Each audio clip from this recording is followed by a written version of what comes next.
Sejam muito bem-vindos a mais um JuizPod, o seu podcast jurídico.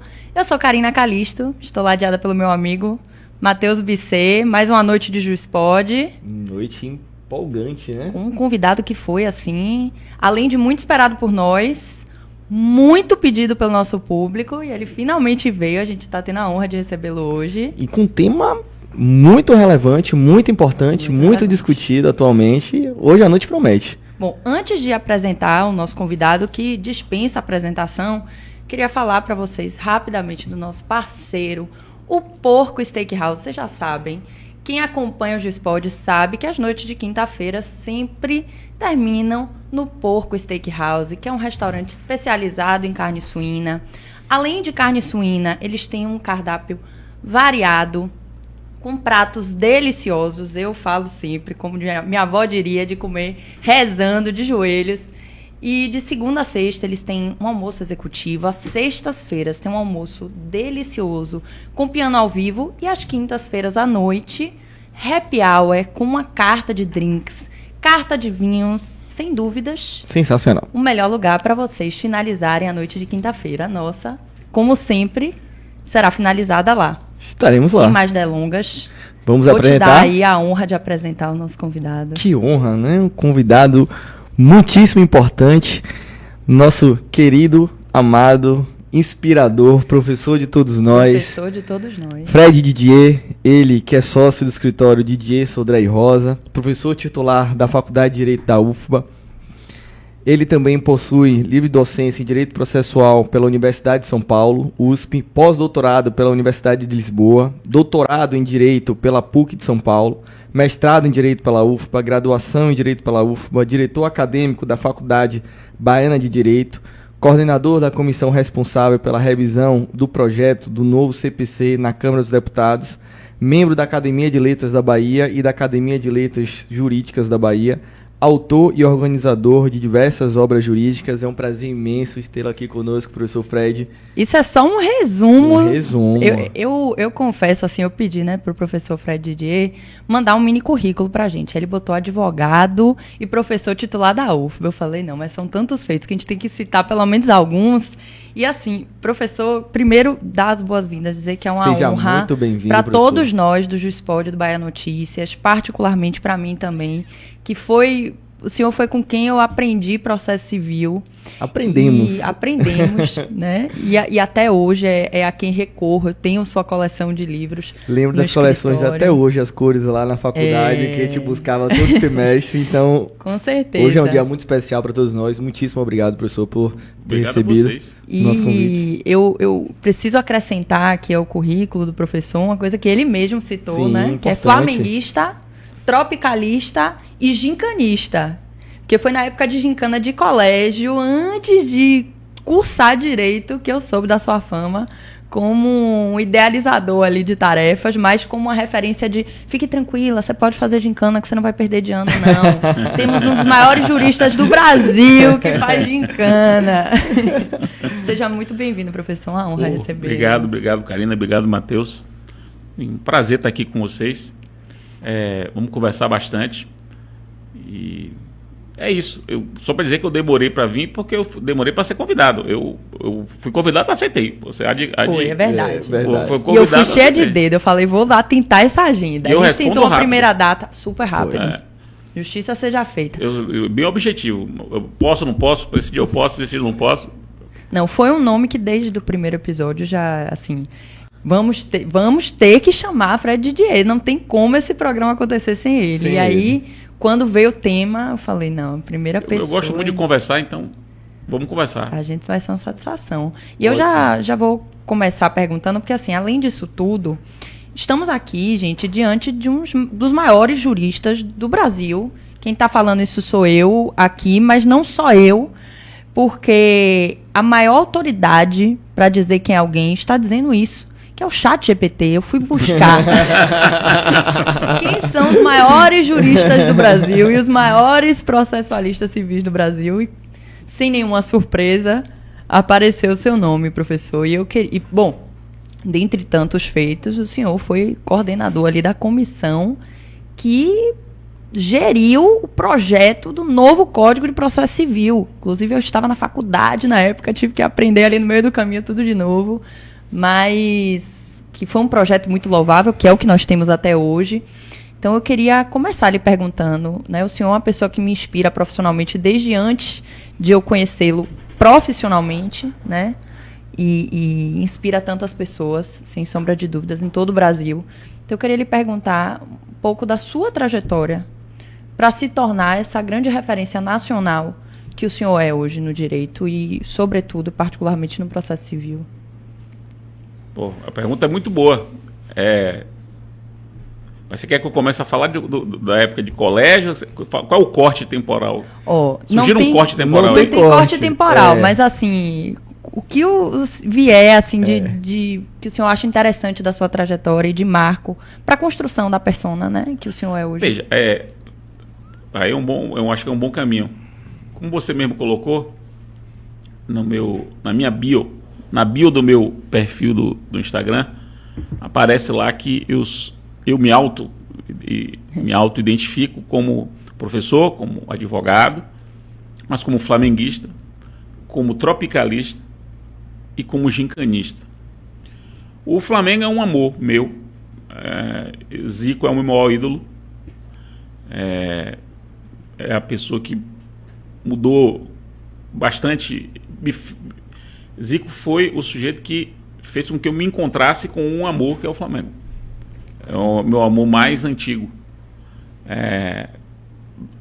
Eu me lembro claramente do dia 13 de dezembro de 1981, eu tinha 7 anos e assisti sozinho numa casa lá em Vilas do Atlântico. Vilas do Atlântico tinha acabado de sair.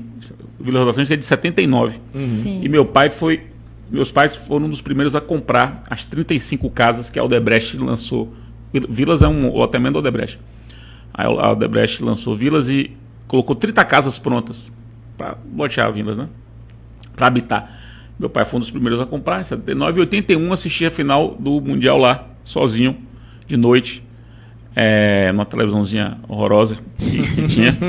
E eu me lembro, quando terminou, eu ir na cama, acordar meu pai e dizer assim: meu pai, somos campeões do mundo. Nunca esqueci disso. É uma cena que eu nunca esqueci. Então, sou um flamenguista, o amor do Flamengo. Sou um tropicalista porque a minha utopia é a utopia tropicalista. Ou seja, o mundo que eu quero viver é um mundo com aquela utopia em que eu possa misturar Batman com Macumba, que eu possa misturar fazer a geleia geral, como diz a canção, né? Fazer um Bumba Meu Boi com Beatles, Luiz Gonzaga com Eric Clapton, enfim, você poder conviver com o diferente, com o erudito, com o popular. Essa mistura é a utopia, é a minha utopia de vida, né? E gincanista. Por que gincanista? Porque eu sou estruturalmente um gincanista. O que significa ser estruturalmente um gincanista? É aquele que participa das gincanas? Não. A participação de gincanas, eu sempre participei muito de gincanas, desde 87. De 87 a 92, eu participei como participante, né? A partir de 93, na verdade, a partir de 91, já entre 91 e 92, eu fui convidado pela uma amiga de minha mãe, professora Virgínia, dona da Éden, antiga escola Éden, não existe mais, que sabia que eu gostava de gincana e pediu pra gente organizar a gincana da Éden. Eu tinha 16 anos, em 17, né? 17 em 91. E eu organizei gincana, eu participava de gincana e organizava gincana. 91, 92 eu organizei a gincana da Éden. Em 93 organizei em outros lugares. Então eu organizava e participava. O meu jeito de viver a vida é um jeito gincanista. Eu não tenho problema, eu tenho tarefa. Exatamente, é isso aí. Eu tenho tarefa. Então, o gincanista, ele tem uma característica, o estruturalmente gincanista, como é o meu caso. Que é mesmo, porque não falou prova, falou tarefa, aí você sabe que é gincanista raiz. Exatamente, tarefa. É tarefa. Bloco de tarefas, isso é importante. Uma pessoa que é estruturalmente gincanista, ele gosta mais da gincana do que de ganhar. É uma coisa interessante isso. o amor, a emoção é a realização. É você realizar a tarefa. Se desdobrar ali. Fazer aquilo e fazer da melhor forma possível. Aquilo que é o negócio, entendeu? Ganhar é uma consequência disso. Uhum. Mas você pode não ganhar e fazer a sua gincana. Um pouco antes de começar, Matheus me perguntou por que isso, né? Se eu gostaria de voltar a fazer gincana. Aí eu falei para ele, veja, eu sou estruturalmente um gincanista, mas a gincana mudou de sentido para mim. A minha gincana agora é outra, as minhas gincanas agora são outras. A gincana da adolescência cumpriu o papel dela. Sim. As gincanas da minha primeira vida adulta cumpriram o papel delas. Hoje eu tenho outras gincanas. Eu sou uma pessoa de 50 anos, então você tem uma pessoa de 50 anos e com os pais vivos, está numa situação em que você tem que, ao mesmo tempo, ver para os seus 3 filhos, eu tenho 3 filhos, 2 adultos e uma criança, e uma proto-adolescente, e tem meus 2 pais vivos. Então você fica aqui Você tem que cuidar dos dois. Você tem que fazer frente a essas 2 demandas, são demandas completamente diferentes. E tem que se realizar na tarefa. Então são várias gincanas. São as gincanas do conhecimento. Eu tenho uma atividade intelectual muito, muito intensa, então quando eu parto para cima de um empreendimento intelectual, aquilo para mim é uma gincana. Se eu quero fazer uma graça na minha vida, por exemplo, eu quis fazer uma festa de 50 anos para mim. Fiquei 20 meses organizando sozinho a festa. Caramba. Sozinho. Eu disse assim para minha esposa, você não vai cuidar disso. Você quer eu que vou cuidar. Fiquei 20 meses organizando a festa. Dentro de tudo que eu faço. Fiz tudo. Contratei as pessoas, gerenciava as pessoas, a festa tinha roteiro, enredo, tudo que eu montei. Isso é uma gincana. Tanto que no dia eu estava me sentindo como se estivesse no dia da gincana, entendeu? Eu estava lá. Aquilo para mim é o que me motiva, é o que me mobiliza. E por que eu estou dizendo isso? Porque eu acho que eu devo boa parte do que eu sou e do que eu consegui, isso tudo que vocês falaram, que eu represento para tanta gente, né? A isso. A essa característica. Pelo menos isso é uma autoilusão, pode até ser uma autoilusão, mas é como eu interpreto. Na faculdade, por exemplo, e talvez esse seja um ponto inicial interessante, porque eu fiz faculdade de 93 até 97, foram 5 anos, eu fiz UFBA, e num período muito ruim da universidade, muito ruim. A universidade estava muito mal, não tinha dinheiro, não tinha estrutura, não tinha professor, era um horror. E aí no 4º ano, 96, eu indo para a faculdade, me lembro bem do momento em que eu tive essa ideia. Eu ia para a faculdade de ônibus e pegava o Sussuarana, a barra R2, que era Pituba, parava lá no Vale do Canela e subia para a faculdade de Direito. Subindo na faculdade de Direito, você subia por um morrinho. Hoje nem pode subir mais, mas tinha um morrinho ali que você subia para poder cortar caminho. E eu tive a seguinte ideia, por que a gente não faz uma revista com artigos da nossa turma de formandos, que já era uma forma de a gente escrever e, portanto, ganhar título para o futuro concurso que eventualmente quisesse fazer.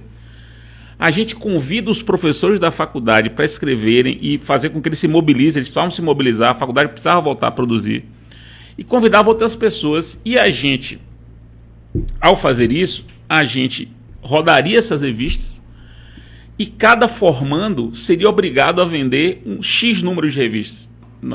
Em 96, eu pensei em 6. E aí a gente conseguiria uns patrocinadores. Olha o pensamento de gincanista, né? Conseguiria os patrocinadores da revista e o dinheiro todo ia ser revertido para a nossa formatura. Eu tive essa ideia, as pessoas, louco, mas assim, isso vai dar certo nunca. Mas eu fui atrás de uma editora chamada Ciência Jurídica, que tinha em Belo Horizonte e Salvador. A sede em Salvador era em frente ao Fórum Rio Barbosa. Fui lá, porque eu queria que fosse por uma editora. Fui atrás de patrocínio. Eu fui numa loja de discos chamada Aqui Discos. Veja que viagem. A loja que vendia de CD. Vendia CD no Shopping Bar, vendia CD no Iguatemi, no antigo Iguatemi. Aqui Discos. fui atrás de patrocinadores para juntar um dinheiro para bancar a edição. Consegui com a ciência jurídica que fosse um preço menor do que ele faria, mas a gente pagou a edição. E no primeiro momento, a gente, vamos imaginar, o livro custaria R$5, a gente venderia por 20. Pro avô, pro tio. Porque chegava pro avô e dizia assim, meu avô, olha meu nome aqui, eu vou. Tio, o cara dava R$20 para ajudar. Ele não queria o conteúdo. E deu super certo. Deu super certo. A gente criou uma revista jurídica dos formandos. Tinha até ISSN, que é o Código de Publicações Seriadas. Eu consegui, eu mandei uma carta para a ISSN. A revista tem ISSN. Fantástico. Aí em 97, que era o último ano da faculdade, já era um sucesso, né? Aí a revista, inclusive, ficou o dobro do tamanho, porque todo mundo quis escrever. E aí a gente já vendeu 8 para cada um, em vez de 6 para cada um. A gente fez para ganhar mais dinheiro. Hoje está vendendo um pouquinho mais de livro, né, professor? Não, hoje é bem menos. Né? Não, veja bem, eu. Mas, sim, o mundo de 96 era um mundo em que se vendia mais livro do que hoje se vende por conta da tecnologia e tal. Mas, pois bem, essas duas revistas, 96 e 97, foram os meus 2 primeiros textos doutrinários que eu escrevi. Os 2 primeiros. Com quantos anos? 96 eu tinha 22, 97 eu tinha 23. Eu me formei em 97. Então, o meu primeiro texto jurídico que eu escrevi foi em 1996, por causa desse projeto que eu concebi e depois trouxe Fabrício, que foi presidente da OAB, que é meu amigo de colégio e de faculdade, Jorge Santiago. Nós 3 somos os coordenadores da revista, a partir dessa ideia que eu havia concebido. Aí é um ponto interessante, né? Porque mostra ali a semente do que eu vinha me tornar. Sim. E um encontro que foi decisivo para isso se deu exatamente em 96. Um encontro decisivo. Porque o que acontece? Não sei se é o nosso tempo aqui, mas... Não, fica à vontade. O tempo é seu. Tempo é todo porque, seu. veja, em 95, eu era terceiro ano de faculdade. E ainda não queria nada com a vida. Eu ainda estava vivendo os ecos da minha adolescência. Eu ia fazer 21 anos em 95. Ainda estava aproveitando muito a minha adolescência. Eu tinha acabado de começar a namorar com a minha atual esposa, Renata. A gente começou a namorar em outubro de 94. Numa gincana. Numa gincana. Renata era líder da gincana, eu coordenava a gincana. Era líder da gincana, a gente ficou depois da gincana. E estamos juntos até hoje, 1º de outubro de 94. E aí, eu estava com aquele eco ainda, né?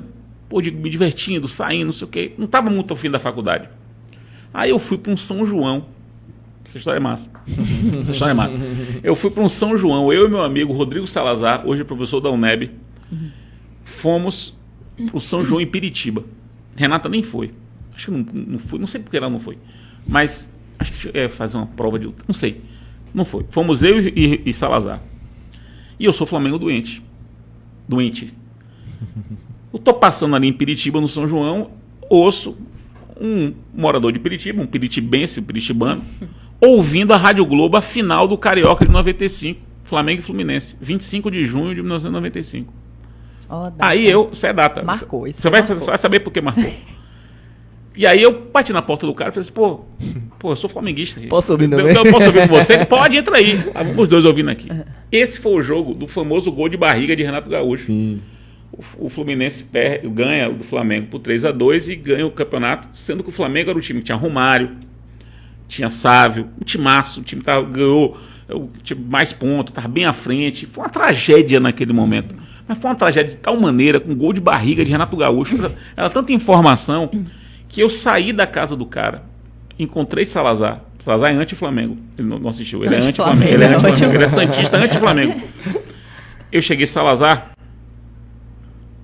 a partir de hoje, eu entro na vida adulta. Acabou a brincadeira.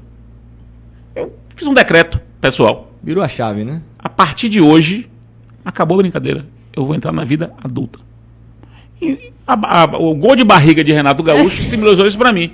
Aí o que eu fiz? Voltei para Salvador, me inscrevi numa seleção para ser estagiário do Banco Econômico. Sim. Que era uma seleção dificílima. Para ser estagiário, dificílima. A seleção parava aqui onde hoje é o Universo, aqui, perto do antigo Teresa... a Faculdade do Universo. Perto do antigo Teresa de Lisieux, onde hoje é o Hospital Teresa de Lisieux. Você tinha que ir para lá fazer a seleção, porque ali era tudo do econômico. Uhum. Passei, velho. Incrível. Ia começar a trabalhar em agosto de 95.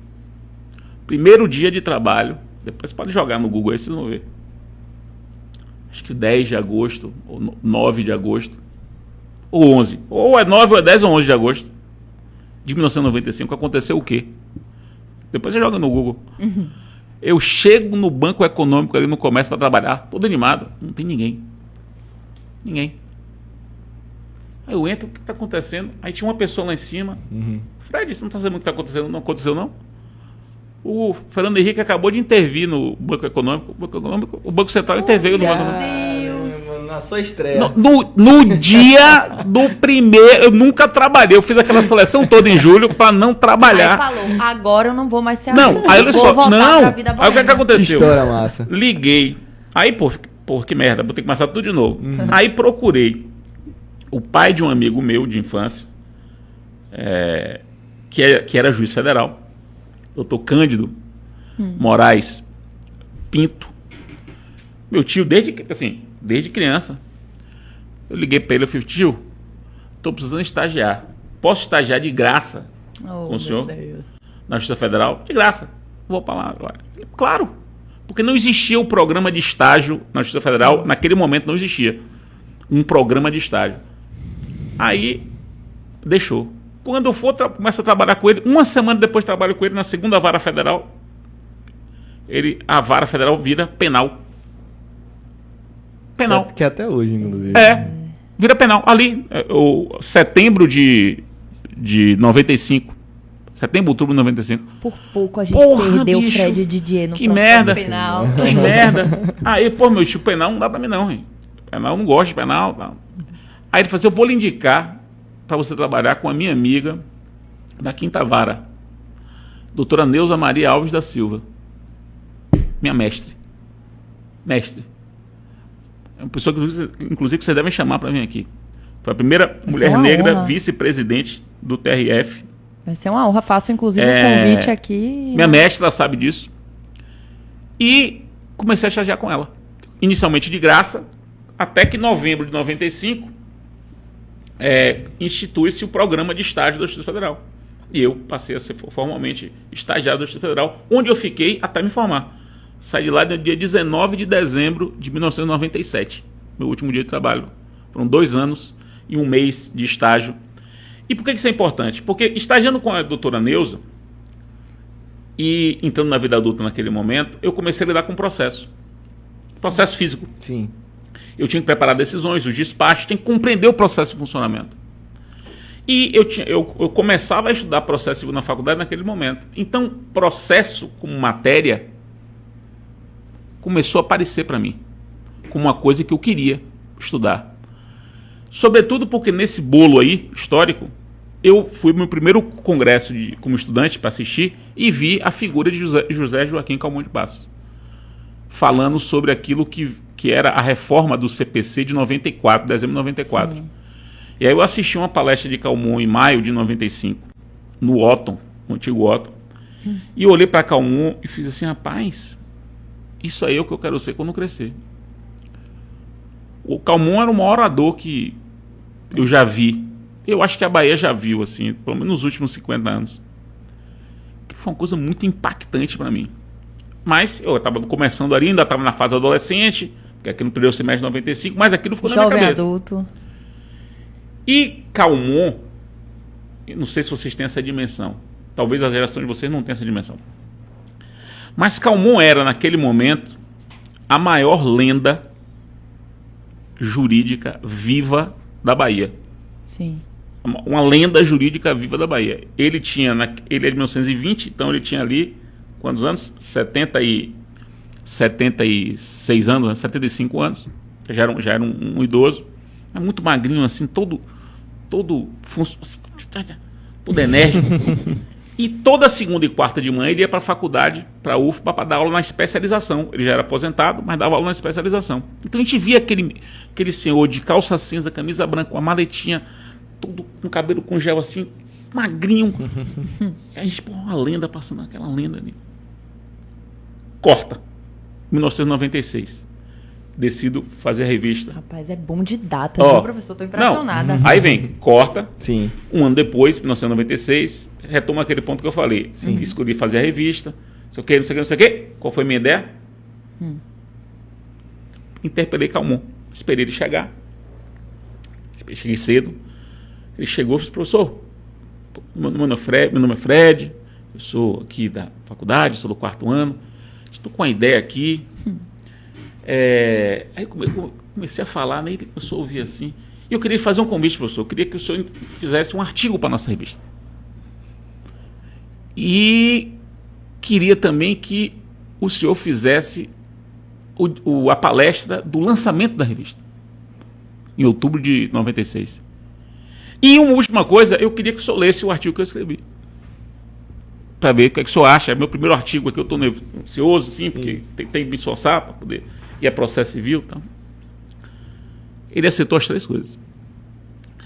Ele mandou o artigo. Você podem ver lá na revista número 1, tá o artigo dele. Ele examinou o meu trabalho e 15 dias depois, a gente marcou para poder se encontrar. 15 dias depois ele me daria, né? Ele fez assim, Fred, gostei do seu texto. Você quer assistir aula comigo na especialização? Eu era 4º ano de Direito. Sim. Você quer assistir aula comigo na especialização como ouvinte? Eu fiz, claro. Lógico. E passei a assistir naquele segundo semestre de 96 a aula dele na especialização. Nem ia para a matéria que eu estava fazendo na faculdade, mas ia para a aula dele. E ele fez o discurso. E o discurso do dia do lançamento é um discurso... sim, das maiores coisas que eu já ouvi. Porque o que aconteceu? A gente estava lá, foi lançar aquelas porra, para a faculdade, para a faculdade, aquilo era um acontecimento. Sim, imagino. Naquele momento histórico. Então a gente estava muito emocionado, o Jorge muito emocionado, ele estava muito emocionado. Eu estava, inclusive, à flor da pele. E uma coisa realizada e idealizada por alunos do quarto ano. E aquela questão que eu lhe falei da tarefa cumprida. Você vê a revista ali, editada por uma editora nacional. É uma realização. É uma tarefa cumprida, é uma sensação. Aí, Calmon vai, né? Faz uma palestra, tudo organizado, né? Quando ele vê o que estava acontecendo, ele vê eu falando, o Fabrício falando, o Jorge falando, vê a revista sendo lançada, a gente com o que lá na faculdade. Aí chega a hora da palestra dele. Aí, ele pega a palestra dele e joga na mesa. Diz assim, não é exatamente isso, mas o contexto é esse, né? Em grossas linhas foi assim: eu estou me sentindo como aquele que chega em casa e está tudo escuro e ele estranha, por que está tudo escuro na minha casa? E vai andando e está tudo escuro. E aí de repente as luzes acendem e está toda a minha família, minha mulher, meus filhos, e gritam, parabéns! Hoje é seu aniversário. E você toma uma surpresa porque faz uma festa de aniversário surpresa para você. Eu cheguei numa festa de aniversário e não sabia. Que legal. Começa assim. Caramba. Aí diz assim, nos anos 50 eu fui promotor em Remanso. Isso ele falando, né? Eu fui promotor em Remanso, interior da Bahia. Quando eu cheguei a Remanso, muita seca, muito pó, muita areia. E eu me deparei com uns gravetos no jardim da minha casa. E o rapaz que trabalhava lá dizia que aquele graveto não era graveto, era uma goiabeira. E eu disse, não, rapaz, isso aqui é graveto. Aí o cara, não, rapaz, isso é goiabeira. E ficava graveto, goiabeira. Até que veio a chuva. Quando a chuva veio, Aí ele para assim. Vocês não sabem a força da chuva. Aí ele para e começa a gritar. O que era graveto virou goiabeira. O que era pó virou grama. O que era graveto virou goiabeira. O que era pó virou grama. Começa a gritar. Aí ele para. E diz assim: esta faculdade era pó. Esta faculdade era graveto. Oh. Caramba. Rapaz. Forte demais. É incrível. Pois bem, estabeleço com o Calmon um vínculo muito forte, pessoal, muito intenso. Foram 12 anos de... Ele veio a morrer em 2008. Foram 12 anos muito intensos. E numa relação, Calmon era extremamente sanguíneo, irascível, mas um homem extremamente generoso e um mestre para mim. Um mestre. Então era inevitável, tendo essa referência que eu tive e já gostando de processo, que eu, tendo ele como referência, sim, e querendo ser ele em alguma medida, né? Eu queria ser professor titular da UFBA, como ele era professor titular da UFBA. Hoje eu sou professor titular da UFBA, em processo. Então eu tinha isso na minha cabeça. Assim, Calmon é meu ídolo no processo. Meu mestre porque eu tenho 2 ídolos no processo, ele e Barbosa Moreira. Só que Barbosa Moreira não foi meu professor. Calmon foi o meu mestre, assim. Calmon me tratava. Então eu queria ser Calmon. Então, aí começa a surgir mais fortemente o homem que eu me tornei, né? Aquela frase clássica que todo mundo cita: o menino é o pai do homem. E isso sou eu. O homem que eu sou hoje é o mesmo menino que eu fui. As dimensões meninas minhas permanecem intactas. Flamenguista, tropicalista e gincanista. Agora, advogado e professor titular da UFBA, que é a professor, parte do mini currículo que ele advogado e professor titular da UFBA. Mencionada. Porque se botar no mini currículo que eu sou flamenguista, gincanista, ninguém vai assistir a podcast. E daí eu queria fazer concurso para juiz. Eu queria ser juiz. Eu fui educado para ser funcionário público. Essa é a pergunta que eu ia lhe fazer. Eu fui educado para ser funcionário público. Eu fui e me preparei para isso. Tanto que eu só estagiei na Justiça Federal, como eu disse. Eu só estagiei na Justiça Federal. Nem passar pela minha cabeça ser advogado. Eu nem fiz exame da ordem no ano que eu me formei. Porque isso não passava pela minha cabeça. Imagina. Eu só queria ser juiz e professor. Eu queria ser juiz e professor. Professor substituto da UFBA, eu cheguei a fazer o concurso no último dia de aula de graduação. Eu pedi a antecipação das notas dos meus professores e cheguei a fazer o concurso para professor substituto no último dia de aula da minha graduação. Eu dei aula na UFBA como substituto para o semestre seguinte ao da minha colação de grau. Foi mesmo? Foi. Eu colei grau em 97.2. O semestre 98.1 foi meu primeiro semestre na UFBA. Ou seja, já estava como substituto. Entrando em seleção para professor substituto da UFBA antes mesmo de pensar no exame de ordem. Não, bem antes. Na verdade, eu estou dizendo, eu fiz a prova, eu me lembro do dia que eu fiz a prova para professor substituto, 19 de dezembro de 1997. Por que eu me lembro disso? Porque era o último dia útil jurídico. Sim. A partir do dia 20, era o último. E aí o que aconteceu? Eu era tão novo e era tão inusitado que, embora eu tenha passado em segundo lugar e houvesse 2 vagas, a faculdade não me chamou. Aí teve uma greve e aí o 98.1 não começou em março. 98.1 só foi começar em agosto. Foi uma greve longa. Nesse semestre sem aula, precisavam de professor, fizeram um novo concurso. Isso não aconteceria hoje de novo, mas fizeram um novo concurso. Aí eu fiquei primeiro. Aí não teve jeito, eu tive que entrar. Então eu comecei a dar aula em 3 de agosto de 1998. primeiro dia de aula do primeiro semestre de 98, porque o primeiro semestre de 98 não teve aula. Então eu queria ser professor, olha que onda, eu queria ser professor e queria ser juiz. Me formo 7 de fevereiro de 98, colo grau 7 de fevereiro de 98, e eu já tinha um emprego garantido para começar 1º de junho. Já tinha um emprego garantido para começar 1º de junho. Eu trabalharia como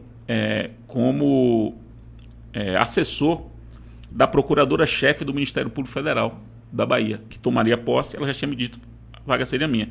Então eu estava nessa situação, eu me formei, com emprego para ganhar um bom salário a partir de 1º de junho, Sim. tinha 4 meses ali, vazio, assim, sem nada. Não fiz o exame de ordem, e queria ser professor e queria ser jurista. O que é que eu fiz? Peguei os estudos que eu havia feito por ocasião daquele segundo texto que eu publiquei em 97, o segundo texto, eu aprofundei um tema ali e resolvi fazer um artigo mais profundo, entre fevereiro e maio de 98. Você vê como são as coisas. Eu estou falando demais assim, vocês me interrompem assim. Não, eu tô adorando. Estiver atrapalhando. Aí o que aconteceu? Eu falei aqui, incidentalmente, que eu tenho 2 ídolos no processo. Calmon de Passos e Barbosa Moreira. Sim. Barbosa Moreira, do Rio de Janeiro. Barbosa Moreira tinha um livro chamado Novo Processo Civil Brasileiro, que na nota do autor, que ele fazia em toda edição, ele terminava a nota do autor embaixo e botava o endereço dele. Uma coisa curiosíssima. Botava o endereço, ninguém fazia isso, mas ele botava o endereço dele. E aquilo pra gente, como diz um amigo meu, Robson, aquilo era um endereço mítico. Eu cheguei, a primeira vez que eu fui ao Rio de Janeiro, eu passei desse endereço para ver. Porque era como se fosse um lugar mítico, um lugar sagrado. Barbosa Moreira mora ali. O que é que eu fiz? Eu peguei aquele endereço, veja que viagem, peguei aquele endereço, peguei o texto que eu escrevi, botei num disquete, escrevi uma carta datilografada, e botei no correio. Para o professor Barbosa Moreira. Para o professor Barbosa Moreira, meu nome é Fred. Enfim, eu me apresentei, escrevi esse artigo aqui, gostaria muito de saber o que o senhor acha desse artigo. Veja que pretensão, eu era um recém-formado. 3 semanas depois, recebo a carta, Barbosa Moreira. Oh, que incrível. Caro Fred de G. Júnior, li seu artigo, fez considerações sobre o meu artigo, parabéns, cordialmente, José Carlos. Eu tenho essa carta até hoje. Guardada até hoje. 1 ano e meio depois.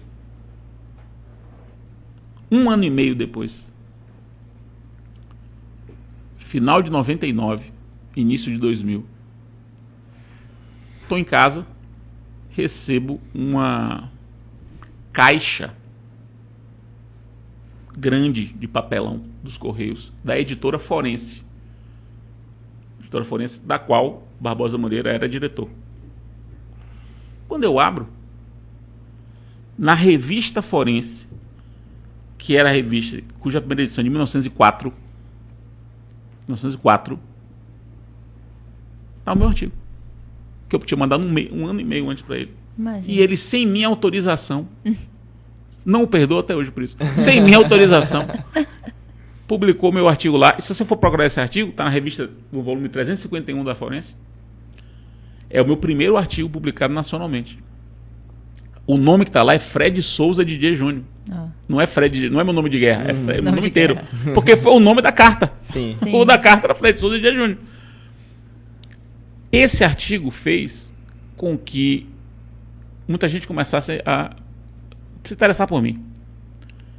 Teotônio Negrão, que fazia um código, faz até hoje, né? Só que ele já morreu, outras pessoas continuaram esse projeto. Havia um código comentado, anotado, que todo profissional de direito tinha, que era o código Teotônio Negrão.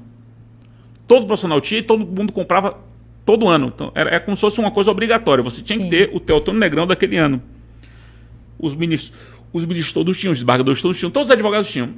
E na parte do código que dizia respeito ao meu artigo, Teotônio Negrão no ano seguinte citou meu artigo. Oh, que fantástico. Caramba. E aí as coisas foram acontecendo. Né? E aí em 2000 eu eu me submeto à seleção do mestrado. Então, 2 anos depois que eu me formei. Sim, ficou faltando uma parte importante. Começo a trabalhar em junho de 98, como eu disse. Como assessor. Como assessor. Quando chega em agosto de 98, eu começo como professor da UFBA. Como eu disse a vocês, comecei como professor da UFBA, substituto. Em setembro, abre o edital para juiz. Abre o edital para juiz. Era o que eu queria. Uhum. Eu já era professor. Sim. O que é que eu fiz? Me desliguei do Ministério Público. 4 meses depois, me desliguei. Já tinha juntado um dinheirinho. Eu agora vou concentrar para juiz. Já sou professor, já tenho meu salário ali de R$660 que eu ganhava por mês, em 98, como professor substituto. Vou focar em juiz, até porque eu vou passar, né? Até porque na minha cabeça eu vou passar. Sim. Mais uma tarefa ali. Eu não vou passar. Fiz a primeira fase, passei, com a nota mínima. Aí passei. A fase principal, que era de marcar. Sim. Segunda fase, sentença penal. Nunca tinha feito sentença penal na vida. Passei com nota mínima de novo, 5. 5 na primeira, segunda, estou passando. Agora acabou. Na minha cabeça, por quê? Porque a próxima fase era sentença cível. Sentença cível era exatamente a única coisa que eu sabia fazer. Aí é meu Dominava, momento de né? brilhar. 2 anos de estágio e era professor de processo civil. Então, cheguei na prova de sentença cível, eu olhei, porra, que prova ridícula. Eu fiz uma sentença de 8 laudas, corrigi a prova que estava errada. Miséria. Tirei 0 na sentença. Caramba. 0. Perceba bem, eu não tirei 1, não. Eu tirei, na sentença, 0. A pessoa não tinha umzinho na frente, não. Não, tirei 0. Memória aí, você tem uma memória tão boa. Estou dizendo, a sentença valia 6. Sim. O resto da prova valia 4. Eram 3 questões abertas e a sentença. Eu tirei, a minha nota foi 3. Eu zerei a sentença e o resto que eu tirei, 3, foi por causa das outras. Pra você aí, concurseiro, concurseira, que tá se sentindo mal com sua nota, Fred Qual Diego. motivo? Aquilo, por quê? Porque eu acolhi a preliminar. Não era para ter colhido a preliminar. Era uma preliminar. Havia uma preliminar de prescrição e um dos pontos da prova era prescrição e decadência. E prescrição e decadência, por acaso, é um assunto que eu sabia bastante. Mas sabia no nível muito profundo. Por conta das aulas, eu sabia demais isso. Quando o cara alega a prescrição, e não era caso de prescrição, era caso de decadência, o prazo não era de prescrição, era de decadência. Sim. Eu fiz, a pegadinha tá aí. Essa é a pegadinha da prova. É você dizer que não é prescrição, é decadência e acolher. Quer dizer, você corrige a alegação do cara e acolhe. E não era nenhum dos dois. Evidentemente eu fui bastante ousado. Perdi. Quando perdi, eu não tinha mais motivação para continuar estudando para concurso. Não tinha. Não tinha mais energia para voltar a estudar o que eu não tenho nenhuma vontade de estudar. O que eu tinha que estudar. Duplicata, dosimetria da pena. Eu não queria estudar isso. Sim. Mais. E aí, parêntese. Em junho de 98, eu comecei a trabalhar, como disse, e fui pela primeira vez convidado a dar aula num curso que iniciava chamado Juspodium. Nome hoje da editora. Sim. O Juspodium foi fundado em 98. E na primeira turma, o dono do Juspodium, que foi quem me levou para o Ministério Público Federal, me chamou, quer dar aula? Eu disse, quero. De quê? Eu dou o curso que você quiser. A primeira aula que eu dei na vida foi sobre união estável. Não. União estável. Primeira aula que eu dei. União estável. 1998, junho. Eu era professor do pódio. Ganhava um dinheirinho ali no pódio. Que juntava com o dinheiro que eu ganhava na UFBA e o dinheiro que eu ganhava no Ministério Público até setembro. Então, corta, volta para fevereiro de 99, quando sai o resultado que eu perdi o concurso. Porra, aí eu não tinha mais força para poder... Realmente não tinha motivação. Força como motivação. Sim. Né? Mas eu estava um pouco tranquilo porque eu era professor da UFBA e estava dando aula no pódio que me dava uma boa renda. Então, estava tudo certo. No dia seguinte, a divulgação do resultado, o dono do pódio me liga para dizer que houve um abaixo-assinado da turma para que eu não desse mais aula. Porque, veja, eu tinha um ano de formado. Lembre-se disso. Sim. Tinha um ano de formado. Não é hoje, não é Fred de hoje. Uhum. Era um menino de 24 anos de idade, 25 anos de idade. Mais novo 24, do que quem estava ali no curso, certamente. da mesma idade ou mais novo. Mais novo. Que as pessoas gostavam como professor, mas fez o concurso para juiz e perdeu. Por que eu vou ser aluno de um cara que faz um concurso e perde? Com 24 anos. Esse cara é uma fraude. Era muito natural isso. Muito natural. Totalmente... Eu não vejo nada demais nisso. Faz todo sentido isso. O cara vai mentira. Era um negócio dele, não ia comprometer o curso dele com isso. Então eu perdi o concurso e perdi a minha renda. Só mantive o substituto da UFBA, que era substituto, ia terminar em 2000, mas eu morava com meus pais ainda. E aí fui pra praia, eu, minha então namorada, hoje minha esposa, e um amigo meu, mais novo do que eu, chamado Eduardo Sodré, na praia de Pedra do Sal. E lá na praia, olhando pro mar, eu fiz assim, o Limão apelido dele, Limão, vamos abrir um escritório, velho. Você forma no ano que vem. Eu já sou advogado, porque aí eu fiz o exame de ordem já naquele ano. Você já sou advogado. Você chama um colega seu, eu já estou dando aula aqui, a gente vai ver se consigo uns clientes, a gente vai atrás. Enquanto isso, vocês estão se formando e ficam atrás recebendo as coisas para fazer as peças e a gente vai. Aí ele bora. Ele queria ser promotor, o pai dele era promotor, mas topou. Eu chamei Rodrigo Salazar, meu amigo de Piritiba. Sim. E ele chamou João Rosa, colega dele de turma. E aí a gente abriu o escritório, que está aí até hoje. Didier Sodré, que é Eduardo Sodré, e João Rosa. Os mesmos sócios? Os mesmos sócios. Eita, Didier Sodré e Rosa. E Salazar saiu, porque era Didier, Salazar, Sodré e Rosa. Salazar saiu porque no final de 99, início de 2000, ele quis sair do escritório.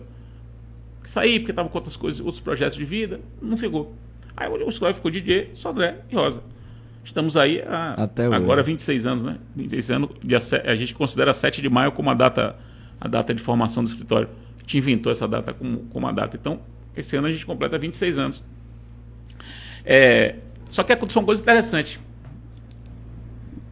Que é o seguinte, ó, vocês perguntaram, eu falei, faça um corte temporal. Faça um corte temporal, porque senão... Eu tô achando massa. Sensacional.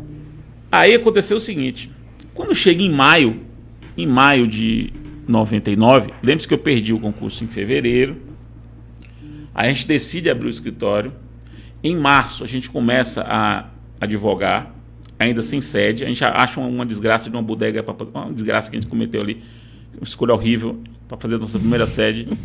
Aí a gente começa em março, e aí vai naquela luta para poder fazer as coisas. Aí tem várias histórias da advocacia, mas não sei se vai dar tempo de falar isso. No início da advocacia é bem difícil. Aí chega em maio, acontece uma coisa curiosa, que é a seguinte.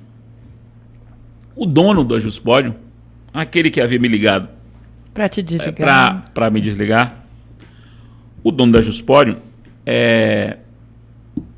ele me liga.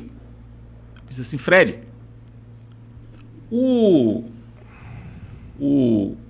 professor que ele substituiu, a turma não está gostando dele. Você faria uma aula de revisão para a turma? Revisão. Aí eu perguntei, é a mesma turma? Ou se faço. Aí ele eu fiz faço. Deixa comigo. Vai ser um prazer. Aí o que eu fiz? Como aula de revisão, você tinha que pegar provas antigas e corrigir com eles as provas antigas. Essa era como se fazia. Você pegava as provas, vamos lá, para a parte de processo civil, vamos fazer as provas aqui para vocês verem como é que as coisas, as perguntas são feitas, os assuntos são abordados. Tal. Aí o que eu fiz? Eu selecionei questões que eu sabia que eles não sabiam. Houve um dolo meu aí. Eu reconheço. Houve um dolo. Específico ainda. Porque o que eu fiz? Eu selecionei. Eu sabia que eles não tinham visto isso. E aí comecei, né? A revisão. O desespero desses alunos. Aí a galera, né? Isso, como você deve ter visto isso, repare aqui, ó. Aí o pessoal em silêncio, né? Silêncio. porra, quando termina a aula, o pessoal vai pro dono, diz assim, porra, consegue uma segunda aula com ele? Aí Fontinelli, porra, Fontinelli que era o dono do curso. Consegue? Consegue. Eu aceito. Aí, fui. Quando termina a aula, a Fontinelli me procura. Fred, você quer assumir processo civil no semestre que vem? Aí a turma é sua, inteira. Aí eu fiz, pô, claro. Com uma condição. Eu não vou dar todos os assuntos, só vou dar esses assuntos aqui, e os outros assuntos eu vou dividir com o meu amigo Cristiano Chaves. Que a gente é da mesma geração, né? Sim. E Cristiano começou como professor de processo civil. Isso as pessoas não se lembram. Cristiano começou como professor de processo civil. Dividia a turma de processo civil no pódio comigo. Tanto que se vocês pegarem lá, em 2001, 2002 e 2003, entre 2001 a 2003, vocês vão ver livros meus de Cristiano. Os comentários ao Código Civil de 2002, da editora forense Capa Azul, o volume que cuida de regime de bens, é eu e Cristiano comentando. Porque ele me chamou para civil. E o livro Procedimentos Especiais Cíveis na Legislação Extravagante, publicado pela Saraiva em 2003, sou eu e Cristiano coordenando. Então ali foi uma segunda guinada, porque ali eu ganhei um fôlego financeiro, porque ganhava-se bem naquela época. Eu dava muita aula, eu era uma máquina de trabalho, só pensava em trabalhar, então eu dava muita aula. E o escritório estava começando, então o escritório não dava dinheiro. Mas as coisas tinham que rodar.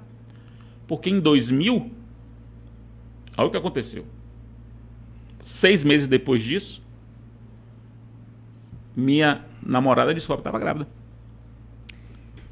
E eu morando com meus pais, ia lá na casa da mãe. Uma gravidez inesperada. Aí foi a assunção da vida adulta, estágio 2. Não, aí é o seguinte, aí pegou todo mundo de surpresa. Era inesperado. A gente tive que apertar o botão para desplugar. Sim. Sair de casa. De hora para outra. Só que eu tinha acabado de passar no mestrado. Porque eu fiz a seleção do mestrado em janeiro de 2000. Ela descobriu que estava grávida 31 de janeiro de 2000. Tinha acabado de passar no mestrado. Então eu tinha um escritório com 1 ano. Eu dava aula no pódio. Eu já era professor da UFPA, substituto, terminaria em agosto o contrato, mas já era professor da Fax e da Católica. Porque meu nome começou a circular, aí a Católica me contratou em 99, fiquei na Católica de 99 a 2002, e a Unifax, a Adroaldo me contratou. A Adroaldo era sócio de Calmon. Sim. Então Calmon falou para a Adroaldo foi me chama para substituir a licença maternidade de Geisa, de Assis Rodrigues. E aí eu fiquei na Fax. Então eu já era professor da Fax, professor da Católica, substituto da UFPA até agosto, tinha passado no mestrado, Renata grávida, naquele primeiro semestre, e o histórico começando. Porra, primeiros 10 meses de 2000, porra, foi uma loucura. Loucura. Fredinho, nosso filho mais velho, nasceu em agosto de 2000. Foi uma loucura. Realmente foi sair de casa, sei o que, Renata sair de casa, confusão. Renata é diabética tipo 1, então é uma gravidez de surpresa. Para uma diabetes tipo 1 é muito complicado. Mas aí, enfim, tarefa, né? Aquela questão das tarefas, né? Era tarefa. Então eu tinha que terminar o mestrado o mais rapidamente possível, porque para poder me desvencilhar das coisas, né? Porque o escritório andando, e eu tinha que viajar, eu tinha que escrever, não sei o quê, terminei em 2000 e em janeiro de 2002 eu defendo a dissertação de mestrado. E aí, agora eu vou descansar um pouco, descansar no seguinte sentido, agora vamos consertar no escritório, e eu era professor da Fax e ainda era professor da Católica. Só que o que acontece? Chega 2002 e vem a segunda ou terceira, não sei mais, grande guinada da minha vida. Porque ali foi quando, 2002 foi quando surgiu um fato que mudou o meu tamanho. mudou meu tamanho. Foi o seguinte, maio de 2002, Luiz Flávio Gomes, falecido Luiz Flávio Gomes, que dava aula no Juspódio, a convite de Fontinelli. Sim. Ele vinha, passava uma semana dando aula aqui.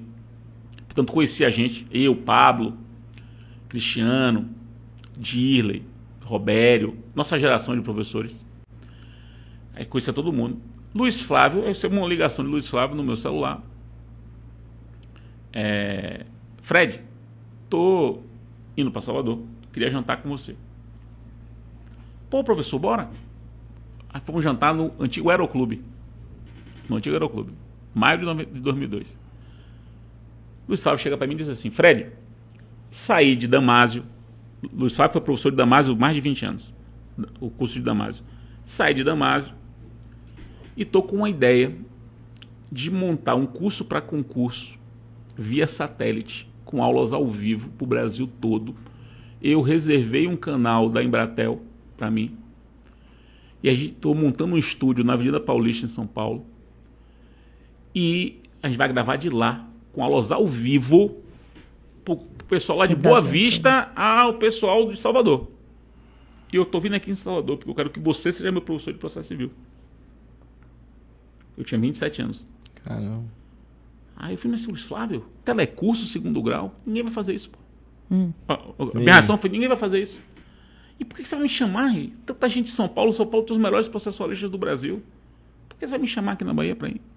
Eu vou ter que ir toda semana para São Paulo? Toda semana. E você vai bancar tudo? Vou. Aí ele falou assim, porque eu só confio em você, professor de processo. Aí eu fiz cacete, mano. Eu tinha acabado o meu mestrado, né? O nosso filho ia fazer 2 anos. E ele falou assim, tem mais. No 2º semestre de 2002, a gente vai ter que fazer um test drive do time ao vivo em Manaus. A gente vai todo mundo para dar aula presencial em Manaus para fazer o test drive do time. Você vai ter que ir 4 vezes a Manaus, passar uma semana. Em 4 vezes, nas 4 vezes, uma semana em cada. Portanto, 4 semanas no 2º semestre em Manaus.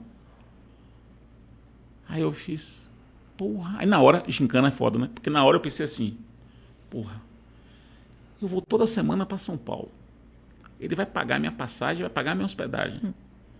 Não tem doutorado em Salvador. É a chance de eu fazer o doutorado. Fazer lá. Porque eu não tinha dinheiro para fazer doutorado lá. Sim. Eu não teria como bancar a logística para fazer doutorado em São Paulo. Mas a logística estava paga. Estaria paga. O que é que eu fiz? Apliquei para o doutorado em São Paulo. Aproveitei isso e apliquei em novembro de 2002. Minha mulher, inclusive, ficou chateadíssima comigo naquela época. Não pode, que absurdo, você acabou de fazer isso aqui. Mais um problema. Mas era oportunidade. Ou eu fazia naquele momento... Você fala isso até hoje para ela? Não. Não, agora é uma oportunidade. Porque, veja, eu entendo ela. Entendo ela. O contexto... É difícil você projetar o futuro da forma como aconteceu, né? Isso. Ninguém ia imaginar o que aconteceu. O que aconteceu com a minha vida não era projetado. Eu só sabia o que eu tinha que fazer. Perfeito. Então, aí fiz. E aí surgiu o IELF, em 2003, o Instituto de Ensino Luiz Flávio Gomes, e eu passei a dar aula para o Brasil todo, ao vivo. E a partir de 2004, eu assumi sozinho a parte de processo. E aí, depois virou LFG em 2005. E aí propagou mais do que nunca. E aí o LFG virou a lenda, né? que é o LFG hoje. Eu fiquei 20 anos, quase 20 anos no LFG. Eu entrei em 2002 e terminei em 2020. Luiz Flávio morre em 2020, no início da pandemia.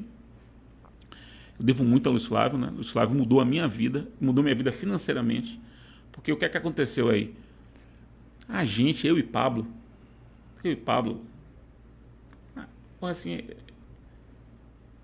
é difícil. A gente realmente estava num nível muito alto. Assim, sem ser... Não, assim, se tem uma pessoa que pode falar isso... Nós dois ali, naquele momento histórico, nós éramos muito novos, mas a gente tinha um nível muito alto. Porque a gente tinha um nível de conhecimento que todo mundo pode ter, mas nós éramos muito bons professores. Muito bons professores. Esqueça o conhecimento. Então, eu e Pablo, a gente realmente fez uma história muito grande naquele momento. Naquele 2003, 2004, a ponto de... Olha o que aconteceu. Acho que eu nunca contei isso publicamente. A gente estava falando tanto sucesso no início de 2003, ali, naquela primeira parte que Fontinelli, que era o nosso professor aqui, que era o dono do curso aqui, onde a gente surgiu, onde eu e o Pablo começamos, foi no Juspódio. Fontinelli, então, se sentia um pouco nosso empresário, nosso dono, assim. Ele não era, assim, porra, eu dei a chance para vocês estão lá por minha causa. E Fontinelli começou a ver que o curso do Luiz Flávio estava crescendo demais e ele perdendo as estrelas dele. As estrelas, entenda, nós tínhamos 20 e poucos anos. Sim, mas eram as estrelas dele. Sem As dúvida. estrelas subindo para o Brasil, ele perdendo a coisa e sem ganhar nada. E aí ele, Fontinelli, sem combinar com a gente, dá uma cartada em Luiz Flávio dizendo o seguinte: se eu começar a não ganhar um pedaço disso aqui, Pablo e... não dou mais aula aqui. Ó.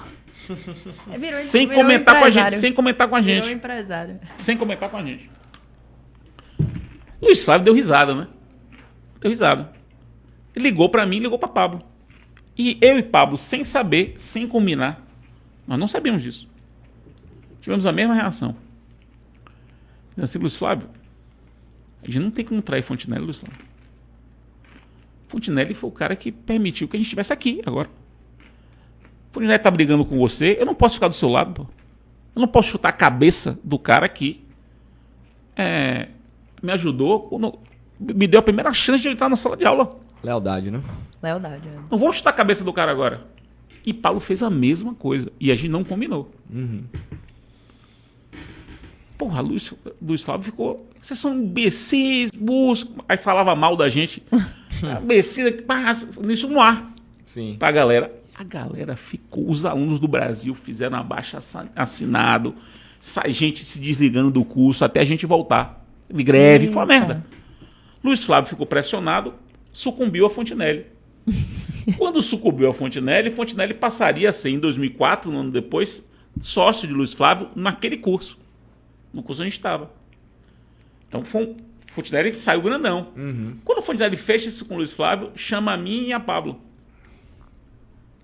E diz assim: eu só fechei isso por causa de vocês. 1/4 do que eu ganhar é de vocês. 2. Como é que é, mãe? 1/4 do que eu ganho é de vocês dois. 12,5% do que ele ganha. É porque é 25 dividido por 2, 12,5%. Sim. Aí eu e o Pablo, porra, e pode botar no contrato. Tinha contrato escrito. Naquele momento, minha vida mudou. Minha vida mudou ali. Eu passei a ganhar um dinheiro que eu não estava acostumado com aquele dinheiro. Sim. Eu não estava preparado para aquele dinheiro. Não é que era muito dinheiro, não, mas naquele momento, para uma pessoa que tinha a renda que eu tinha, porra! Mudou a vida. A minha vida começa a se transformar ali. Naquela segunda metade de 2003. E aí, primeiro ano de doutorado em 2003, segundo ano de doutorado em 2004, Pablo faz o mestrado também, só que eu já era mestre, Pablo não. Então a gente fez a mesma estratégia. Pablo entra no mestrado na PUC, São Paulo, eu entro no doutorado. A essa altura, o concurso para juiz já estava completamente... Não, eu já era advogado, né? Esqueça, Pablo... Já foi. Pablo já era juiz, né? Pablo é juiz até hoje. E aí, quando chega em 2004, final de 2004, eu e Pablo terminamos os nossos cursos. Eu doutorado, ele do mestrado. Só que a gente não precisava mais ir para São Paulo para gravar, né? Sim. Porque São Paulo já não era necessário pra gente. Mas para o curso era, porque o estúdio era lá. O nosso contrato com o curso vencia em 2004. Ou vencia em 2005. Eu e Pablo chegamos para Luiz Flávio dizendo assim: olha, a gente quer renovar com você. Pode botar aí 10 anos de renovação que a gente renova. 10 anos. 10 anos, isso em 2005. Era muita coisa, era um mundo com uma condição. Eu e Pablo impusemos. Queremos um estúdio em Salvador.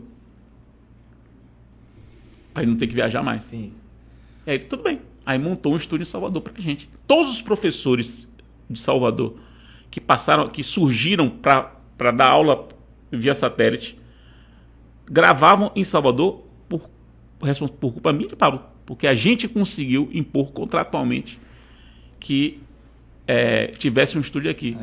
Vocês viram que a carteirada com Fontenelle funcionou, mas a gente estava muito grande. Negociar mais. Eu e Pablo estava muito grande.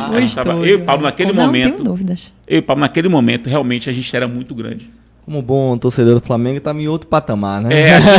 E a gente era grande e era um pouco imaturo, assim, né? Sim. Assim, um pouco irresponsável. Porque de 30 anos a gente foi e conseguiu um contrato de 10 anos com o estúdio em Salvador.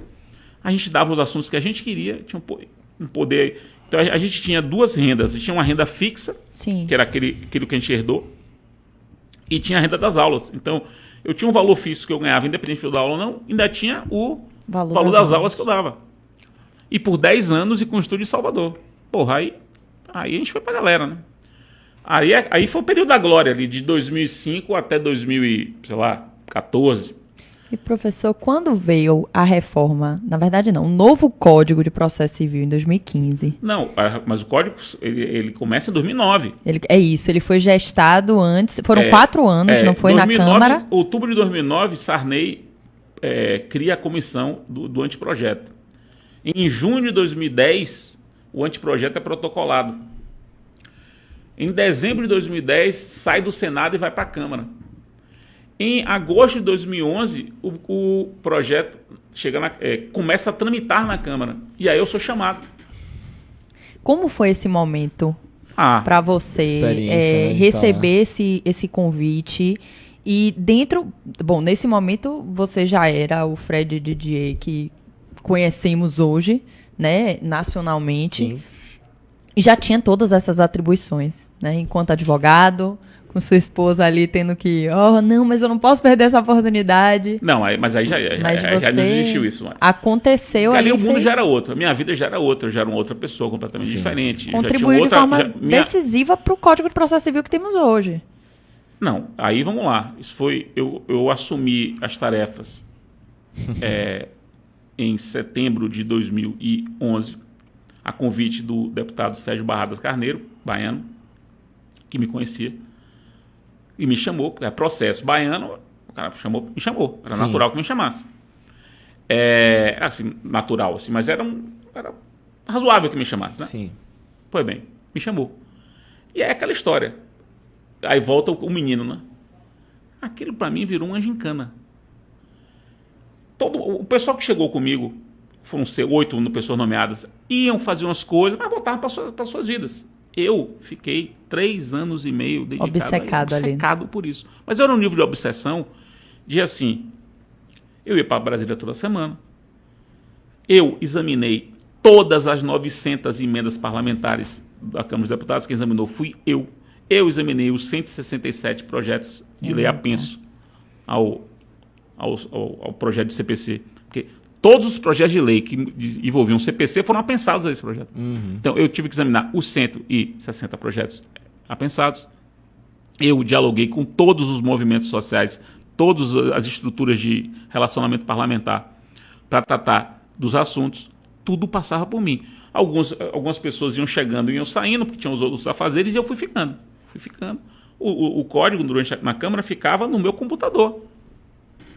Eu fazia o seguinte, eu ia para a Câmara, uma quarta-feira era o dia da Câmara, então você pegava o voo cedo, passava o dia todo aí, pegava o voo de 11 da noite, tinha um voo 11 da noite. Então eu fazia tudo, pegava tudo. Chegava no avião, abria meu laptop e incorporava tudo, já o texto do código. Quando pousava em Salvador, 1h30 da manhã, 1 da manhã, já estava a versão daquele dia atualizada. Sim. Já com explicativo, com tabela explicativa. Então, uma máquina já jogava para o grupo V. O pessoal ficava alucinado com aquilo. Então, foram 3 anos e meio, né, de atuação muito intensa. A maior, sem dúvida nenhuma, né, a maior experiência que eu já tive, não é profissional, porque eu não ganhei nada, mas não sei como é que eu chamo isso. A maior experiência que eu já tive na minha vida intelectual, na minha vida de processualista, foi isso. Sem dúvida alguma. sem dúvida alguma. O código é como se fosse um filho para mim. O meu caçula nasceu em fevereiro de 2014. Renata ficou grávida, a gente descobriu que ela estava grávida, sei lá, em junho de 2013. O código estava ali na confusão. Sim. Na confusão. A gente estava disputando aí qual dos meus filhos nasceriam primeiro. Se é Antônio ou se o CPC. Ou o CPC. Antônio acabou nascendo um pouco antes. Mas o código é como se fosse um filho para mim. Minha relação com ele é uma relação paternal. E foi, bom, o professor é uma das maiores referências que temos em âmbito nacional de processo civil, foi por onde eu primordialmente estudei e estudo processo civil quando preciso recorrer a uma leitura, à doutrina. E, bom, preciso fazer menção aqui ao livro, Sim. seu mais recente trabalho, Justiça Multiportas, Introdução à Justiça Multiportas. Está aqui, muito obrigada, a pessoa vai ficar aqui na nossa estante. E aproveitando para a gente falar um pouco, porque são quase 30 anos de carreira que o senhor tem, certo? Viu aí o Código de Processo, não só viu, mas gestou esse Código de Processo Civil novo, que é o que utilizamos hoje. E ao longo desse tempo, o direito mudou, as relações sociais mudaram, a forma como as pessoas interagem no mundo mudaram e a forma como as relações jurídicas acontecem também mudaram.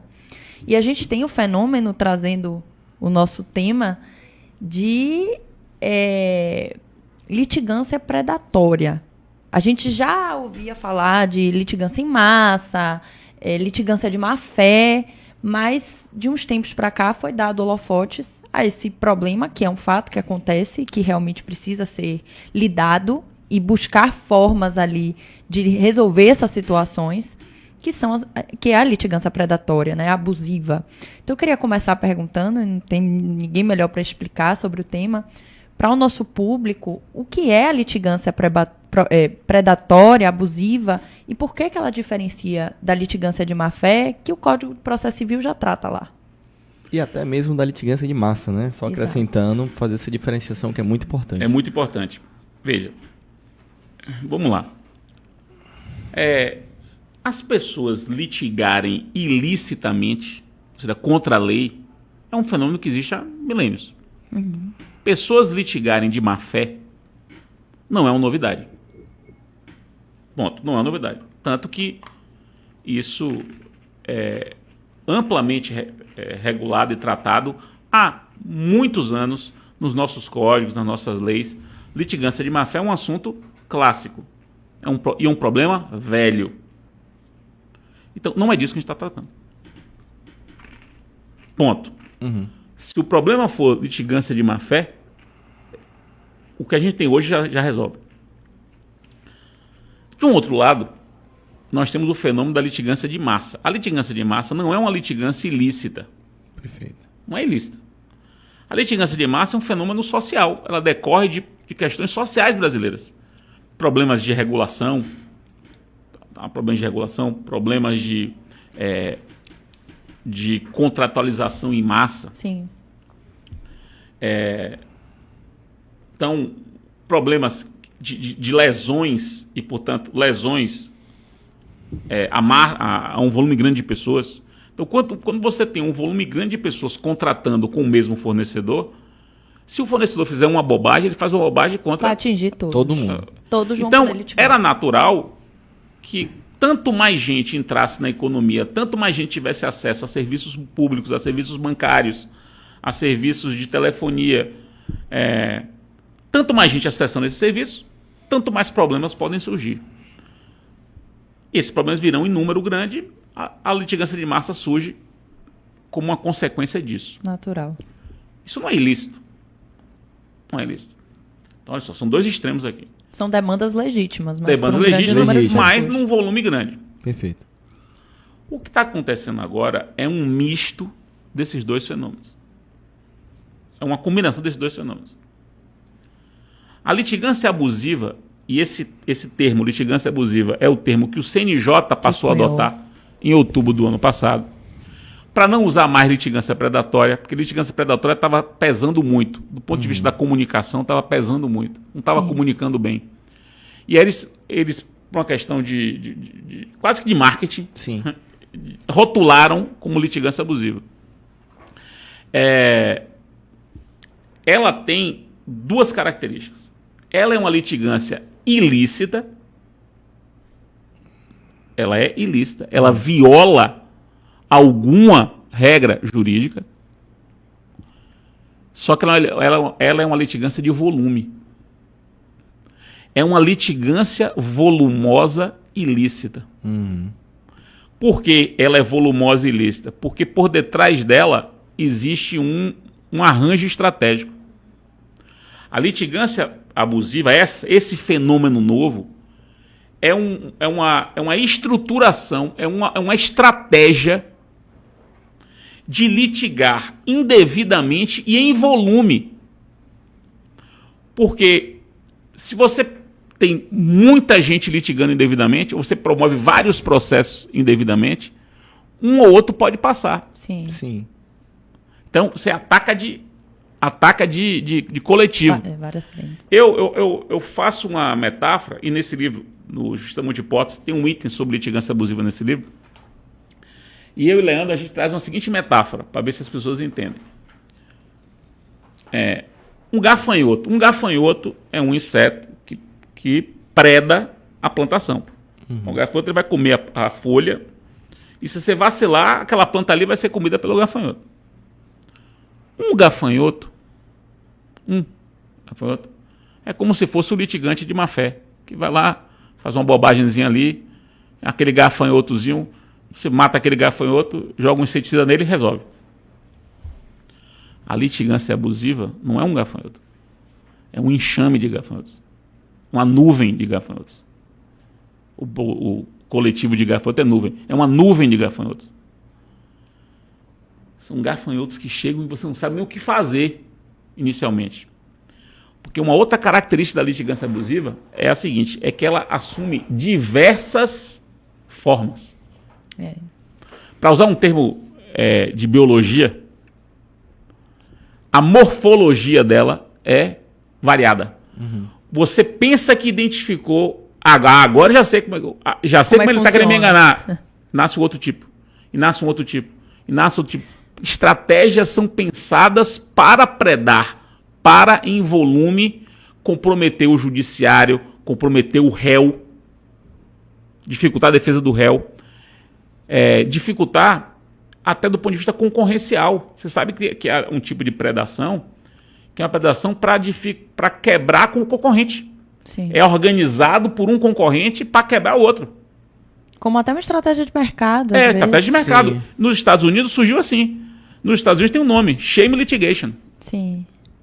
Nos Estados Unidos tem um nome, shame litigation. A shame litigation nos Estados Unidos, que é uma litigância vexatória, né? Uma litigância vergonhosa, Sim. ela nasceu num contexto concorrencial. Que esse é um fenômeno mundial, tá? Não Mundial. é só da justiça Isso. brasileira. Só que no Brasil adquire proporções babilônicas, bíblicas, porque o Brasil é imenso, Sim. tem um judiciário imenso, tem uma tecnologia avançadíssima de litigação. O Brasil é extremamente bem infraestruturado em termos tecnológicos, referência mundial. O judiciário brasileiro, em termos de tecnologia, é referência mundial. E com outra coisa, quer dizer, além de ser grande, ter gente demais, ter um judiciário estruturado, capilarizado e com infraestrutura tecnológica, nós temos incentivos para demandar aqui. Nós temos juizados especiais em que você não tem nenhum custo para demandar. Sim. E não tem nenhum risco. Então eu posso demandar. Acesso à justiça. É isso. Eu posso demandar no juizado e se eu perder não acontece nada comigo. Isso. Não pago honorários, não tenho que pagar custas. Qualquer pessoa pode demandar no juizado sem pagar custas. E, além disso, você tem o estímulo dos honorários de sucumbência.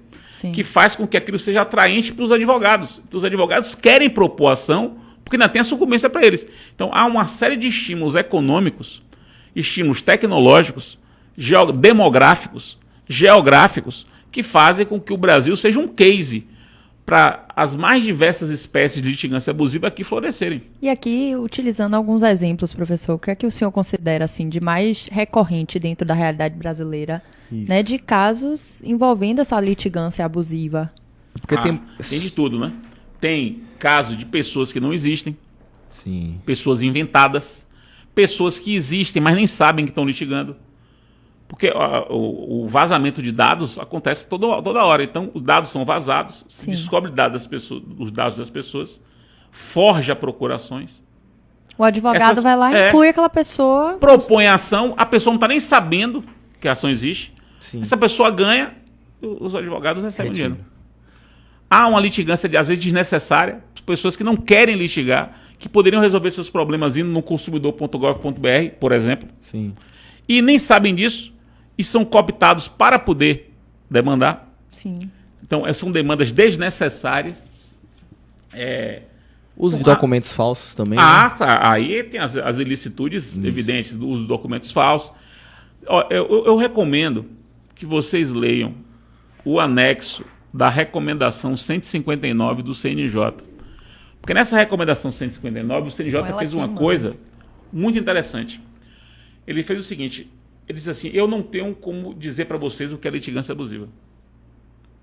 Eu vou estabelecer características gerais de uma litigância abusiva. Um rol exemplificativo. E colocou no anexo uma lista do que ele já detectou como litigância abusiva. É uma lista exemplificativa. Uhum. E no segundo anexo, o CNJ sugere uma lista de possíveis reações a isso. Ou seja, o que o CNJ fez? Ele reconheceu que esse fenômeno é um fenômeno muito variado, que se apresenta de várias maneiras. Você tem que ter a consciência de que sempre vai surgir uma forma nova de litigância abusiva. Portanto, não adianta você querer dizer exaustivamente as hipóteses de litigância abusiva. Nunca faça isso. Com a tecnologia ela pode variar. Exatamente. Todo momento. Pode mudar. E exatamente por isso, não adianta você dizer que sabe todos os remédios contra ela. Aqui está uma lista de alguns remédios, mas é preciso criar outros. Então, esse é o ponto que a gente está. Eu e o Leandro, que escrevemos esse livro, a gente decidiu que vai publicar um livro só sobre litigância abusiva. Perfeito. Agora, nesse primeiro semestre de 2025, já está na editora já. A gente já tem ideias. Para fazer esse livro de multihipóteses, a gente já tinha ideias razoáveis sobre o tema. A gente expandiu um pouco para meio que apresentar uma teoria inicial sobre a litigância abusiva. Para começar a conversa, para organizar a conversa. Sim. Para que a gente não fique confundindo com litigância de massa. Sim.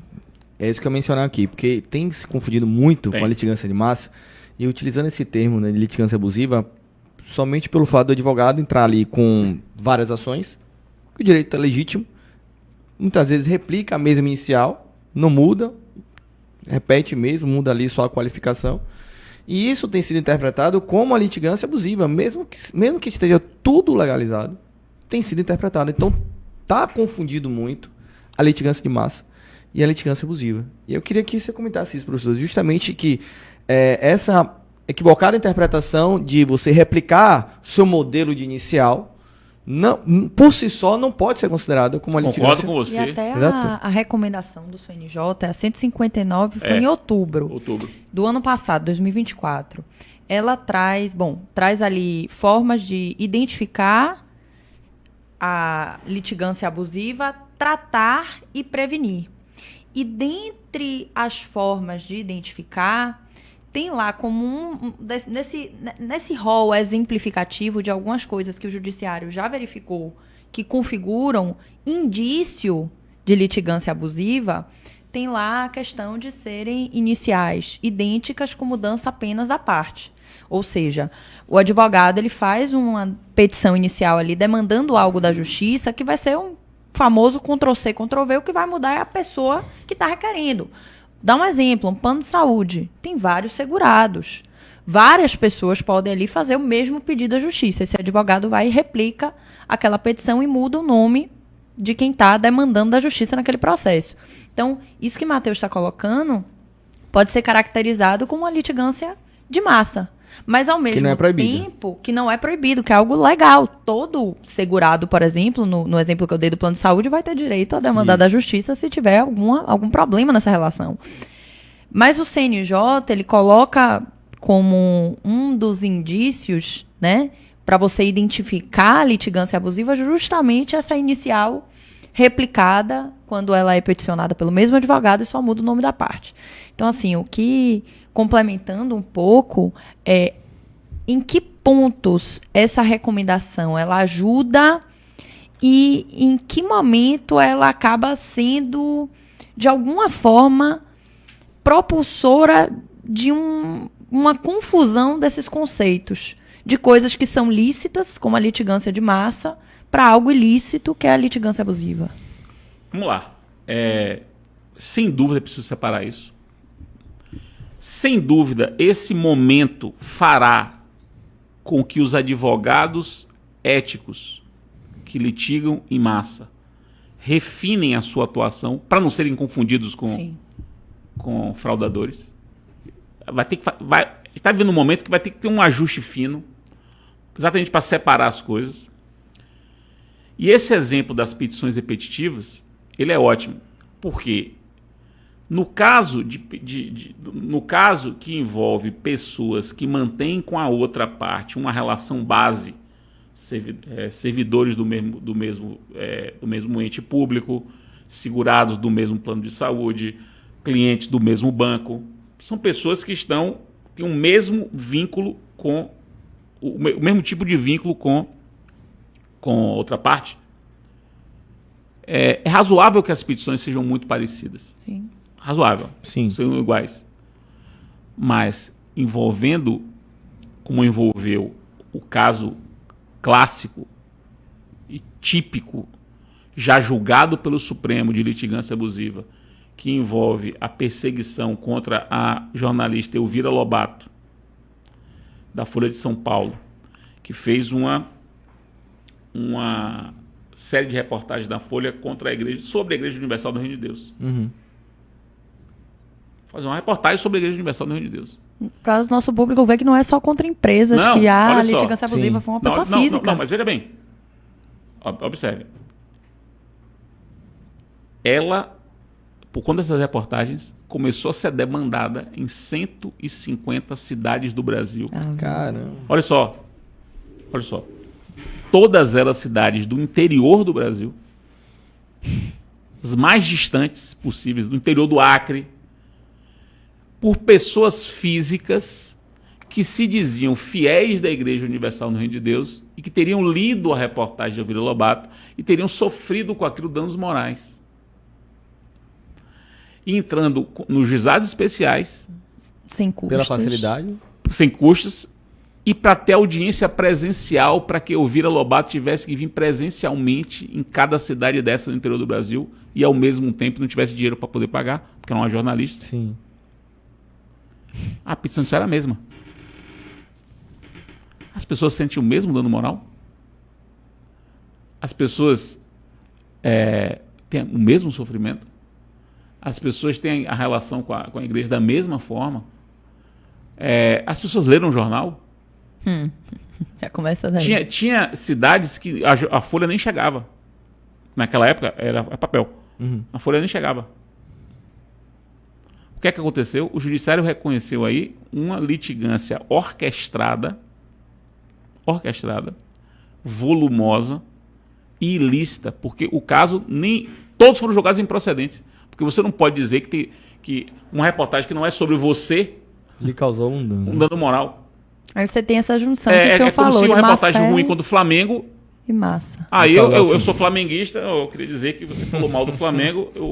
Me causou um dano eram demandas grande absurdas, do ponto de vista do mérito, mas faziam com que a ré tivesse que gastar uma fortuna, ela não tinha condição de se defender. Sim. Teve que os sindicatos de jornalistas bancarem a defesa dela, teve advogado que fez advocacia pro bono para ela poder se defender. Imagina. E o Supremo, no ano passado, 2024, julgou um ADIM para dar interpretação conforme a lei, para dizer que em casos assim, as ações deveriam ser reunidas no domicílio do jornalista e não espalhadas no Brasil.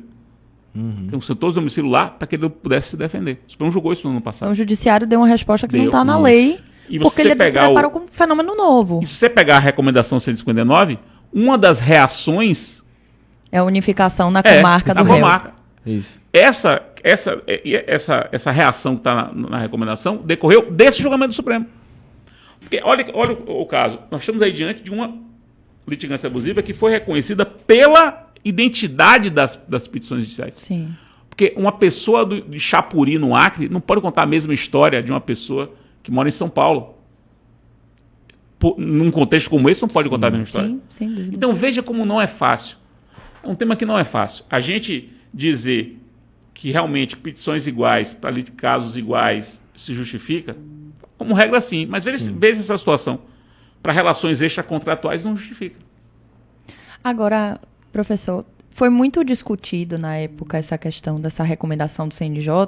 O CNJ, o Conselho Nacional de Justiça, se deparou com um problema que está acontecendo como um todo no judiciário brasileiro e aí veio com essa recomendação, recomendando magistrados e tribunais como identificar e como lidar com situações de litigância abusiva. E aí tem um rol exemplificativo de medidas que podem ser adotadas, que se recomenda que sejam adotadas nesses casos.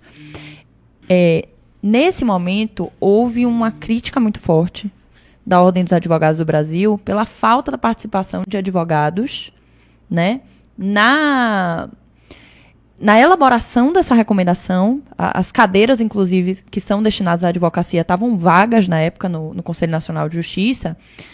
E, além disso, há uma discussão sobre o direito de defesa dentro de algumas medidas que estariam ali sendo recomendadas para se tratar essas situações de litigância de má-fé, de litigância abusiva, perdão.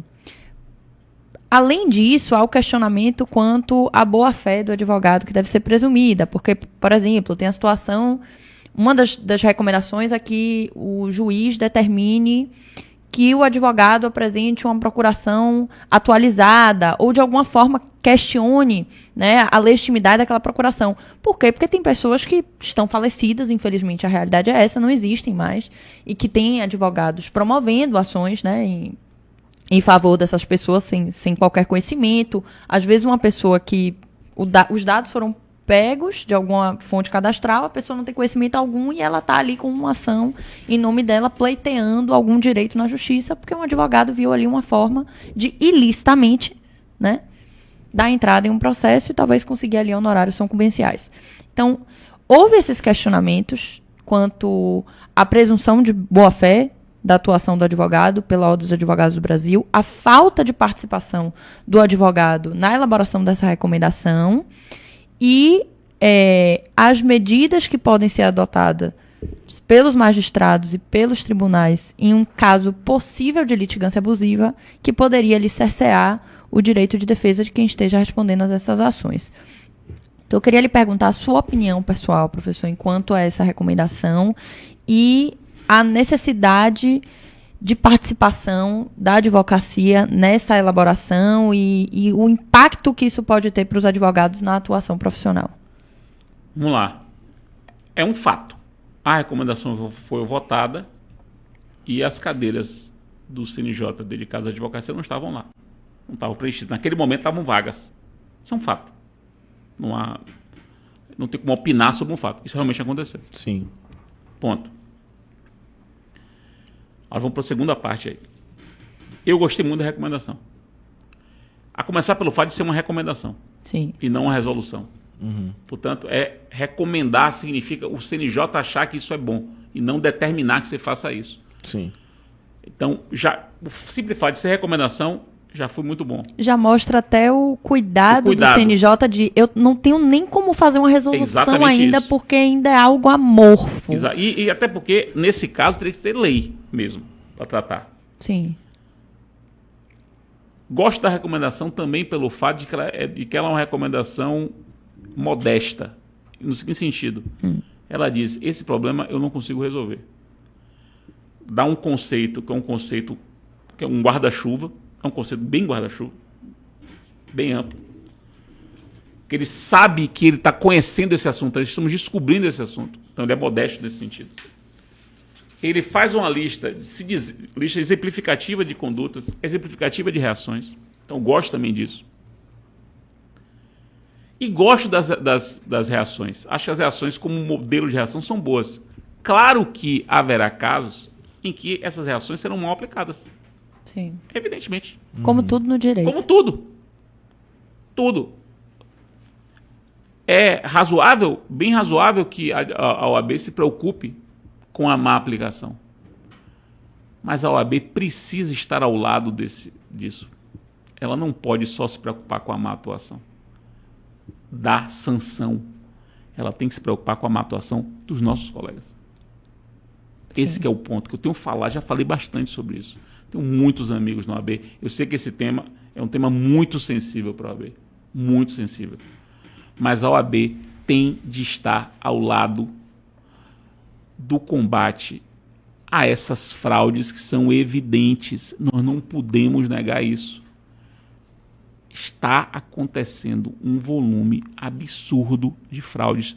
Todo dia você tem notícia disso. E todo mundo perde, porque Todo o judiciário perde. fica inchado, a advocacia ali está tendo uma atuação ilícita mesmo de advogados, e tem aqui, na recomendação do CNJ, tem a consideração da nota técnica do Centro de Inteligência da Justiça de Minas Gerais, que estimou prejuízos econômicos só no ano de 2022, salvo engano, no ano de 2020, só com os temas mais recorrentes de litigância abusiva, o prejuízo econômico estimado foi de 10,7 bilhões de reais. Bilhões de reais. Mas é por aí. Se não for mais, se você pensar que esse custo de litigância é um custo que quem vai pagar é o consumidor, no fim das contas. Sim.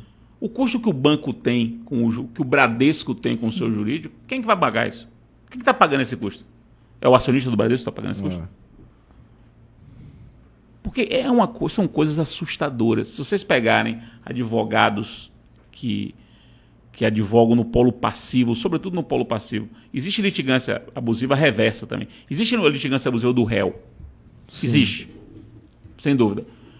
Mas a preocupação maior, nesse momento, é a litigância abusiva do autor. Se você pegar advogados que atuam no polo passivo em litigância abusiva, vocês vão ver coisas chocantes. Tem coisas assustadoras. Assustadoras. Eu quero ouvir a ordem também falando disso. Eu quero ouvir a ordem também falando disso. Eu acho que a ordem tem de falar disso. Porque isso é falar pela nossa profissão. A nossa profissão está sendo aviltada com isso. Agora, professor, falando inclusive dessa questão da responsabilização do advogado, tá? E lógico, né, nós sabemos que existem muitos fraudadores, podemos dizer assim, mas tem situações, por exemplo, que o próprio advogado desconhece. Sim, claro. Já peguei, atuo na área criminal, mas também atuo em processos éticos disciplinares, em que às vezes o advogado é surpreendido com uma informação falsa, um documento falso, enviado pelo próprio cliente. Sim, claro. E isso tem desencadeado, né, às vezes, processos éticos disciplinares, registro de boletim de ocorrência, procedimentos do Ministério Público, sem essa interferência do advogado. Então, eu queria que o senhor explicasse como é que precisa se analisar a responsabilidade do advogado. O que é que precisa, qual o cuidado que precisa ter, até para você não poder, né, punir indevidamente aquele advogado que até então está agindo de forma correta. Mas, infelizmente, né, ali não existe uma responsabilidade objetiva, que às vezes tentam inculpir o advogado, acaba se responsabilizando por conta de processos, inquéritos, ações penais, que trazem uma consequência terrível para a vida deles. A sua pergunta é muito boa, Matheus, porque a gente não pode achar que toda litigância abusiva é da responsabilidade do advogado. Claro que, em muitos casos, a litigância abusiva é uma estratégia do cliente. E aí, evidentemente, o advogado não responde. Isso é evidente. Temos que separar claramente as coisas. Embora haja casos em que a responsabilidade é do advogado. Ele que faz a fraude é montada por ele, advogado. Perfeito. Então, há de tudo. Volto ao ponto. Esse é um tema em que não dá para a gente fechar questão com nada. Porque a variedade de situações é tão grande que haverá rigorosamente de tudo. E com a inteligência artificial isso pode multiplica. mudar, porque nós como eu temos falei, hoje... são dimensões bíblicas. Até jurisprudência inexistente, né? Para mais um. Semana passada. Exato. Lá no escritório, meu sócio Thiago Aires, a quem deixa um abraço, ele começou a conversar. Não, a gente precisa, obviamente, né? Nosso trabalho é feito de forma muito artesanal, muito cuidadosa, mas a gente precisa entender a maneira como a gente pode utilizar. A inteligência artificial é uma realidade da qual a gente precisa dominar. Então, a gente buscou fazer isso lá no escritório. Eu lembro que a gente aprendendo a mexer foi vendo com questões de jurisprudência que não existe, né? Julgados ali que são citados que não existem, artigo de lei que não existe. Eu me deparei com isso. Artigo de lei que não existia.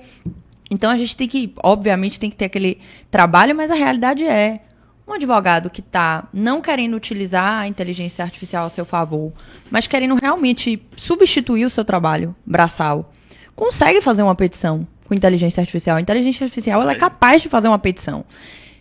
Isso, para ser replicado em vários processos, facilita muito. Você vai ali, joga o documento que você precisa, um Ctrl-C, Ctrl-V da situação jurídica que você está demandando, aquela inteligência artificial, ela vai fazer uma adaptação daquela peça 30 mil vezes. Isso facilita a litigância abusiva, mas, ao mesmo tempo, e isso foi algo que eu observei até nas medidas recomendadas aos tribunais, nessa recomendação 159 do CNJ, a IA também, a inteligência artificial, ela pode ser utilizada como um mecanismo de identificação, um mecanismo de tratamento e de prevenção. Porque essa coleta de dados e a utilização dos dados que vai para a atitude ilícita, ela também pode ser usada. Aqui eu vou dar alguns exemplos. Desenvolvimento e implementação de sistemas de inteligência de dado e monitoramento contínuo. Criação de painéis de monitoramento integrado. Integração de base de dados, monitoramento de concentração de grande volume de demandas, entre outras circunstâncias aqui, medidas que são recomendadas aos tribunais. Hoje a gente tem a Xeleb no TJBA, dentre outras medidas também que o Tribunal de Justiça do Estado da Bahia tem adotado, para a utilização da inteligência artificial como forma de otimizar e aprimorar o trabalho de magistrados.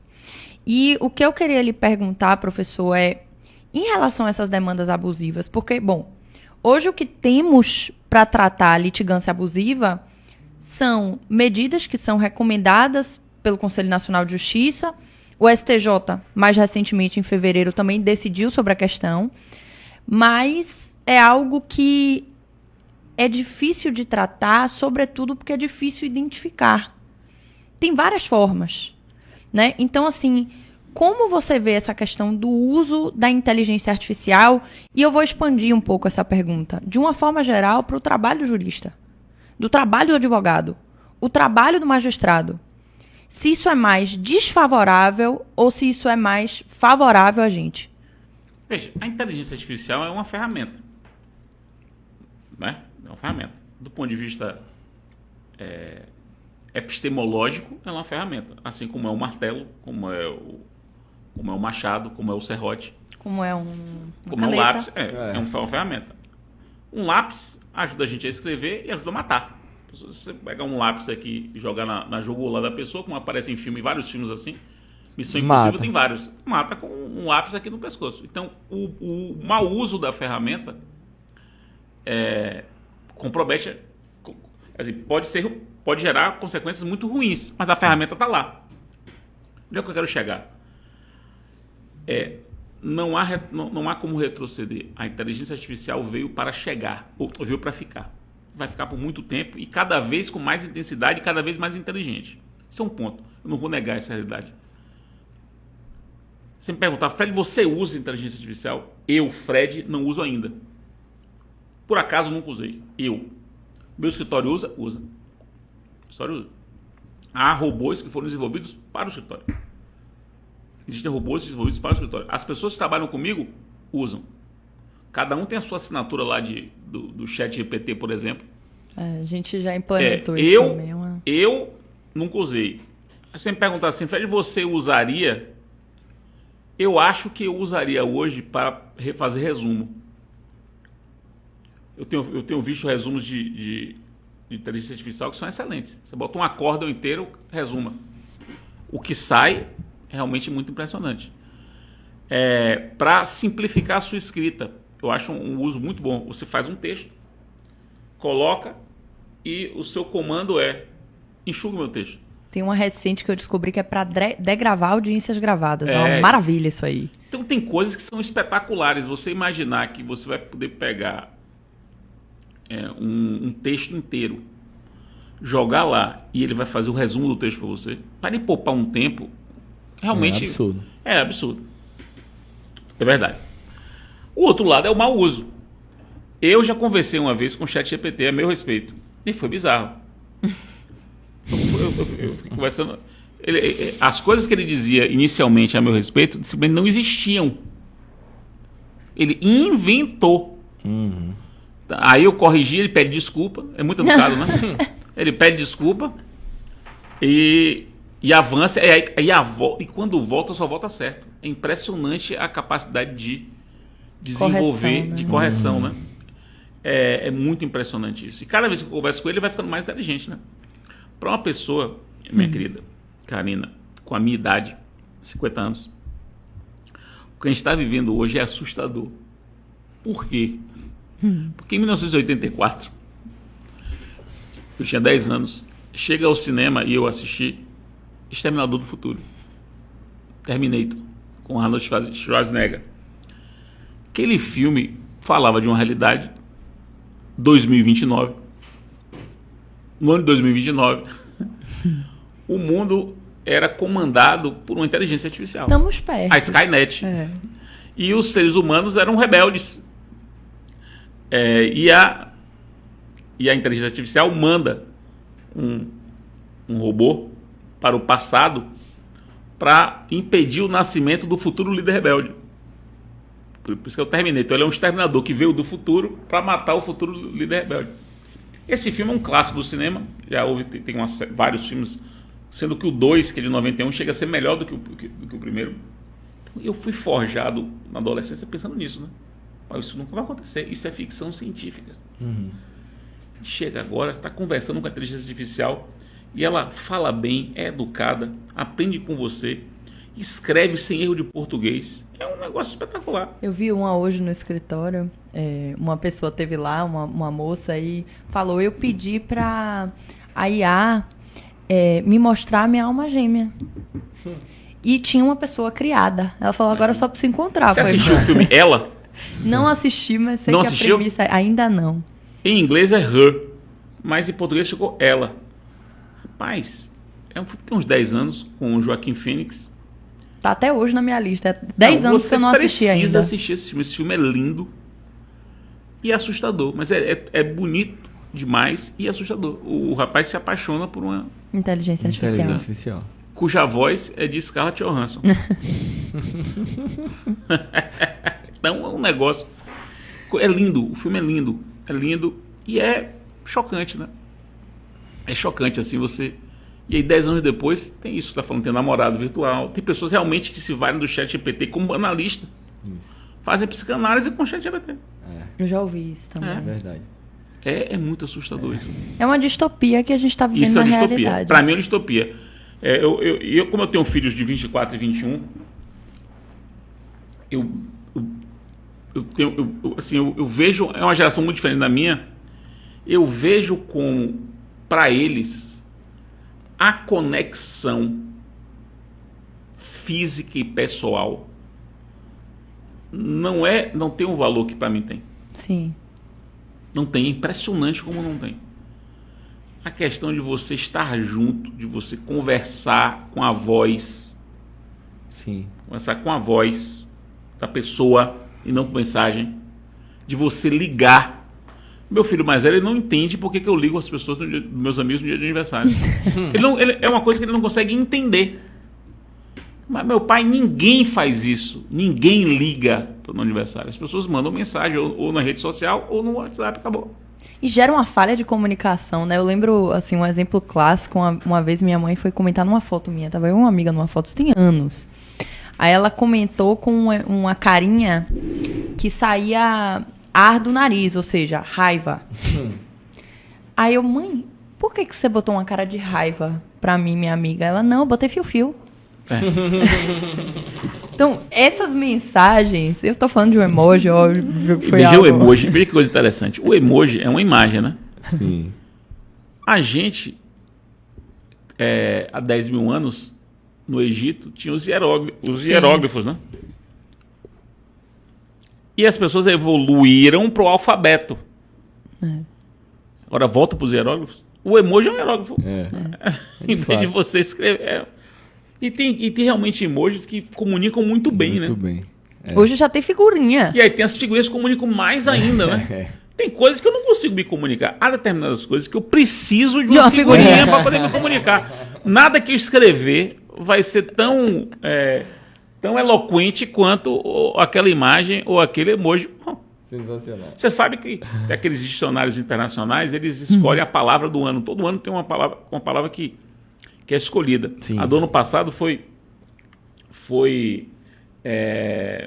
brain rot, que é como se fosse o cérebro destruído, que é um termo que se criou por conta disso hoje em dia. Você passar o dia no celular, vendo aqueles vídeos de 2 segundos, 3 segundos, você consegue consumindo aquilo tudo e sua cabeça não para.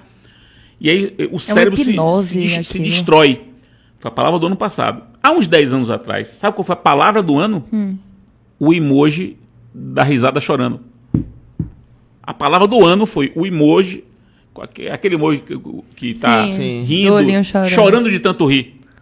Esse foi a palavra do ano, foi um emoji. Imagina. Há 10 anos atrás. Caramba. Que viagem, né? Que viagem. Mas é isso, a inteligência artificial tá aí, é uma realidade, ajuda, né, a quem quer cometer fraudes e ilicitudes. Como toda ferramenta, pode ser usada para o mal. Também. Com certeza. Tem uma última pergunta, professor. Na verdade, você comentou aqui, eu achei bem interessante, quando o senhor fez menção aqui à litigância abusiva praticada pelo réu. Que às vezes é diferente, né? Pouco conhecida. As pessoas vinculam muito mais ao autor do que ao réu. Isso, inclusive, até mesmo foi debatido no STJ. Teve um ministro que mencionou sobre isso. Ministro Herman Benjamin. Perfeito. De que muitas das pessoas não enxergam, mas que o réu também pode fazer. Seja ele pessoa física, seja ele pessoa jurídica. E eu queria que você comentasse sobre isso, sobre essa possibilidade, se existe, né? Se isso pode ser praticado também. Sim, um exemplo comum ou corriqueiro. Existe. Existem réus que estrategicamente, deliberadamente, por decisão estratégica, não cumprem decisões judiciais, não seguem orientações, apostam na litigância. Eles fazem uma análise de custo, dizem assim, é melhor não cumprir, porque o volume que vai vir do judiciário é menor do que eu gastaria se cumprisse. Então, isso existe. Bom, deixar aqui a recomendação para o nosso público, mais uma vez, excelente, do livro, né, Introdução à Justiça Multiportas, que tem um capítulo aqui falando sobre o tema de hoje, e logo mais vai sair um livro próprio para falar sobre litigância abusiva, específico sobre isso. Quero agradecer mais uma vez, professor, por ter aceitado nosso convite, por estar aqui dedicando esse tempo para bater esse papo para a gente. Saiba que o senhor falou de algumas lendas vivas. O senhor é uma lenda viva para nós, para mim. Antes mesmo, como pude lhe falar nos bastidores, antes mesmo de adentrar a faculdade de Direito, o senhor já era uma lenda viva quando eu estava no colégio. Não, aí eu preciso reconhecer que na época de gincana, aí tudo bem. Aí eu aceito. Mas é uma referência, assim, enquanto profissional, enquanto professor, e para mim é uma honra muito grande e um orgulho muito grande de ter um jurista baiano que leva a Bahia e realmente torna referência, porque temos muitos juristas baianos, justiça seja feita muita coisa boa, muita gente boa, da melhor qualidade, mas sem sombra de dúvidas você é um dos maiores expoentes e é um orgulho, e é uma satisfação recebê-lo. Muito obrigada. As portas do JusPod estarão sempre abertas para recebê-lo. Eu costumo dizer, professor, que você reconhece como uma pessoa, como um excelente professor, quando ele inspira pessoas. E tenho certeza que você inspira, né, essa nossa geração, as gerações mais novas, e é muito gratificante conhecê-lo um pouco mais, talvez na intimidade, com toda a sua história de vida, do radinho da pessoa do lado, do gol de barriga de Renato Gaúcho, e como cada ponto de história foi importante na sua vida. Então, eu queria também externar o meu agradecimento, minha admiração. Eu penso que nós precisamos demonstrar mesmo, reconhecer o que a pessoa é pra gente, e pessoas como o senhor, profissionalmente já conhecíamos, era inquestionável. Hoje podemos conhecer também o Fred Didier, né? No íntimo. Antes de ser o Fred Didier que nós já conhecemos, né? Que o Brasil conhece. Isso só fez com que nós tivéssemos uma admiração ainda maior. E um dos pontos que me chamou bastante atenção foi a sua lealdade, que hoje é muito raro. E a Então, memória, porque realmente a memória professor, também. o senhor é uma lenda, viu? Então eu quero agradecer também. Que professor. memória! Excelente. Muitíssimo obrigado pelo Obrigado. bate-papo, pela troca de experiências. E vamos voltar aqui várias vezes, já que o convite já foi assim de imediato, né? Tenho certeza Agora, que a gente agora pronto, vai agora virar. abriu a Não, porteira. pode convidar. Minha dificuldade é só agenda. Eu tendo agenda, eu venho com o maior prazer. Muito obrigado, professor, mais uma vez. Valeu. Então é isso, pessoal. Agradecer ao nosso público. Muito feliz com o bate-papo de hoje. E até o próximo Juiz Pod. Tchau, tchau.